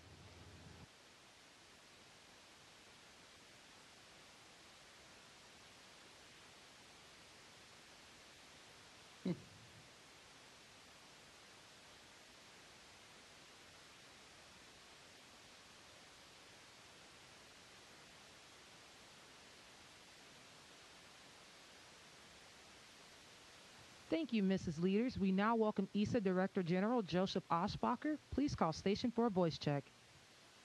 Station, this is Joseph Aschbacher. How do you hear me? Hallo Josef, hier ist Matthias. Ich höre dich 5 by 5. 5 by 5, fantastic. Really happy to see you, Matthias. Happy to see all of you, and it is just amazing to see these smiling faces. I think, Matthias, it must be a great feeling experiencing weightlessness live and for the first time for you. And I think this is just fantastic. I have to say that for ESA and for Europe, it's fascinating to have you as our next representative at the space station, while Thomas, as you know, has just returned to your common home base, the European Astronaut Center in Cologne, and both to recover for him, but also to engage in post-mission scientific activities, the science that you will continue in the next coming 6 months. Matthias, I can only tell you that we all at ESA, we are so proud of you and very excited to see you at the space station. Of course, we wish you all the best of luck. I know you have a lot of science and a lot of experiments ahead of you, EVAs, including work on the European robotic arm. We look forward to seeing you working in the NASA and the Russian spacesuits. But also, I hope that you have some time to enjoy the stunning views of our beautiful planet Earth from the cupola. And your messages to planet Earth, to all of us down here, will certainly be exciting and helping us all to preserve it. And it's just beautiful. So really, from my side, Matthias, very, very warm welcome to all of you, also to Raja, to Tom, Kayla, on behalf of the European Space Agency. And I'm just so excited and so happy to see you up there, smiling and in very good shape. Many thanks, Joseph. Many thanks to all the ESA colleagues who helped me to find the way up here into space. It was a very interesting ride, exciting yesterday on the Falcon 9 and the Crew Dragon. And just minutes before we started this PO event, my colleagues here actually gave me the honor in opening the cupola shutters, and just that's an amazing view. It's the view that I was dreaming about for years, and after this event I will go back and just indulge more in this view. So yes, you said right, we have a lot of science experiments ahead, and I'm very happy to continue what Thomas started. And then after 6 months I will hand over to Samantha, and it will be the time of longest European presence in space, 1.5 years, almost without interruption, if Thomas hadn't left early. And yes, we strive to provide all the science experiments that all the scientists on the ground are hoping for. Thank you very much. Thank you, Matthias, and really a very warm greetings from all of us here. So Dankeschön, und auch auf Deutsch noch ein paar Grüße, weil es einfach so schön ist, dich in guter Form zu sehen, und alles Gute. Ja. Ganz herzlichen Dank und ganz, ganz liebe Grüße natürlich auch an alle in Deutschland, in Europa, die das hier möglich gemacht haben. Natürlich auch besonders meine Freunde und Familie. Danke.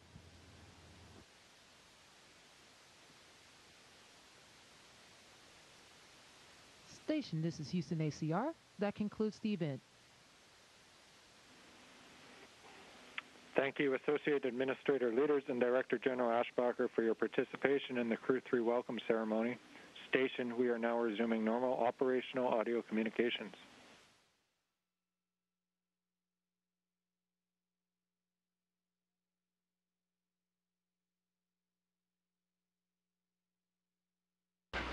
Wow, what an incredible few hours it has been. It is so great to see the Crew 3 astronauts on board.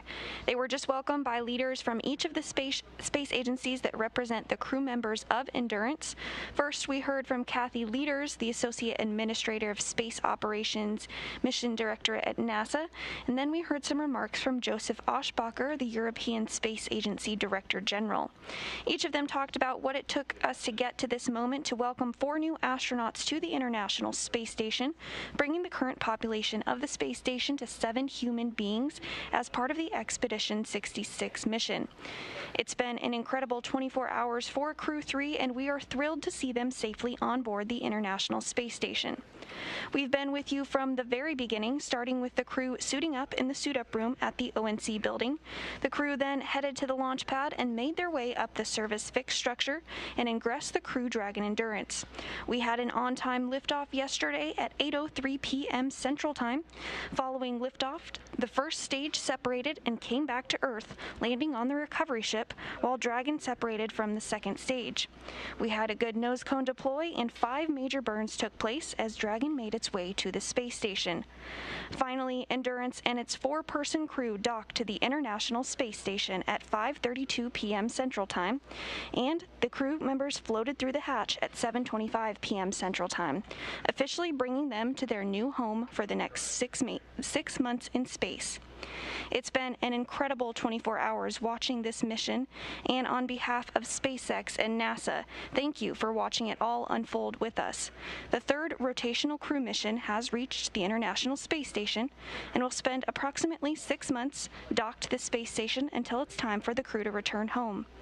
Now that Crew 3 has successfully arrived to the International Space Station, be sure to follow NASA and SpaceX on social media for real-time updates throughout their mission. Thanks again for watching our coverage. Go NASA, go SpaceX, and go Crew 3. This is Mission Control Houston.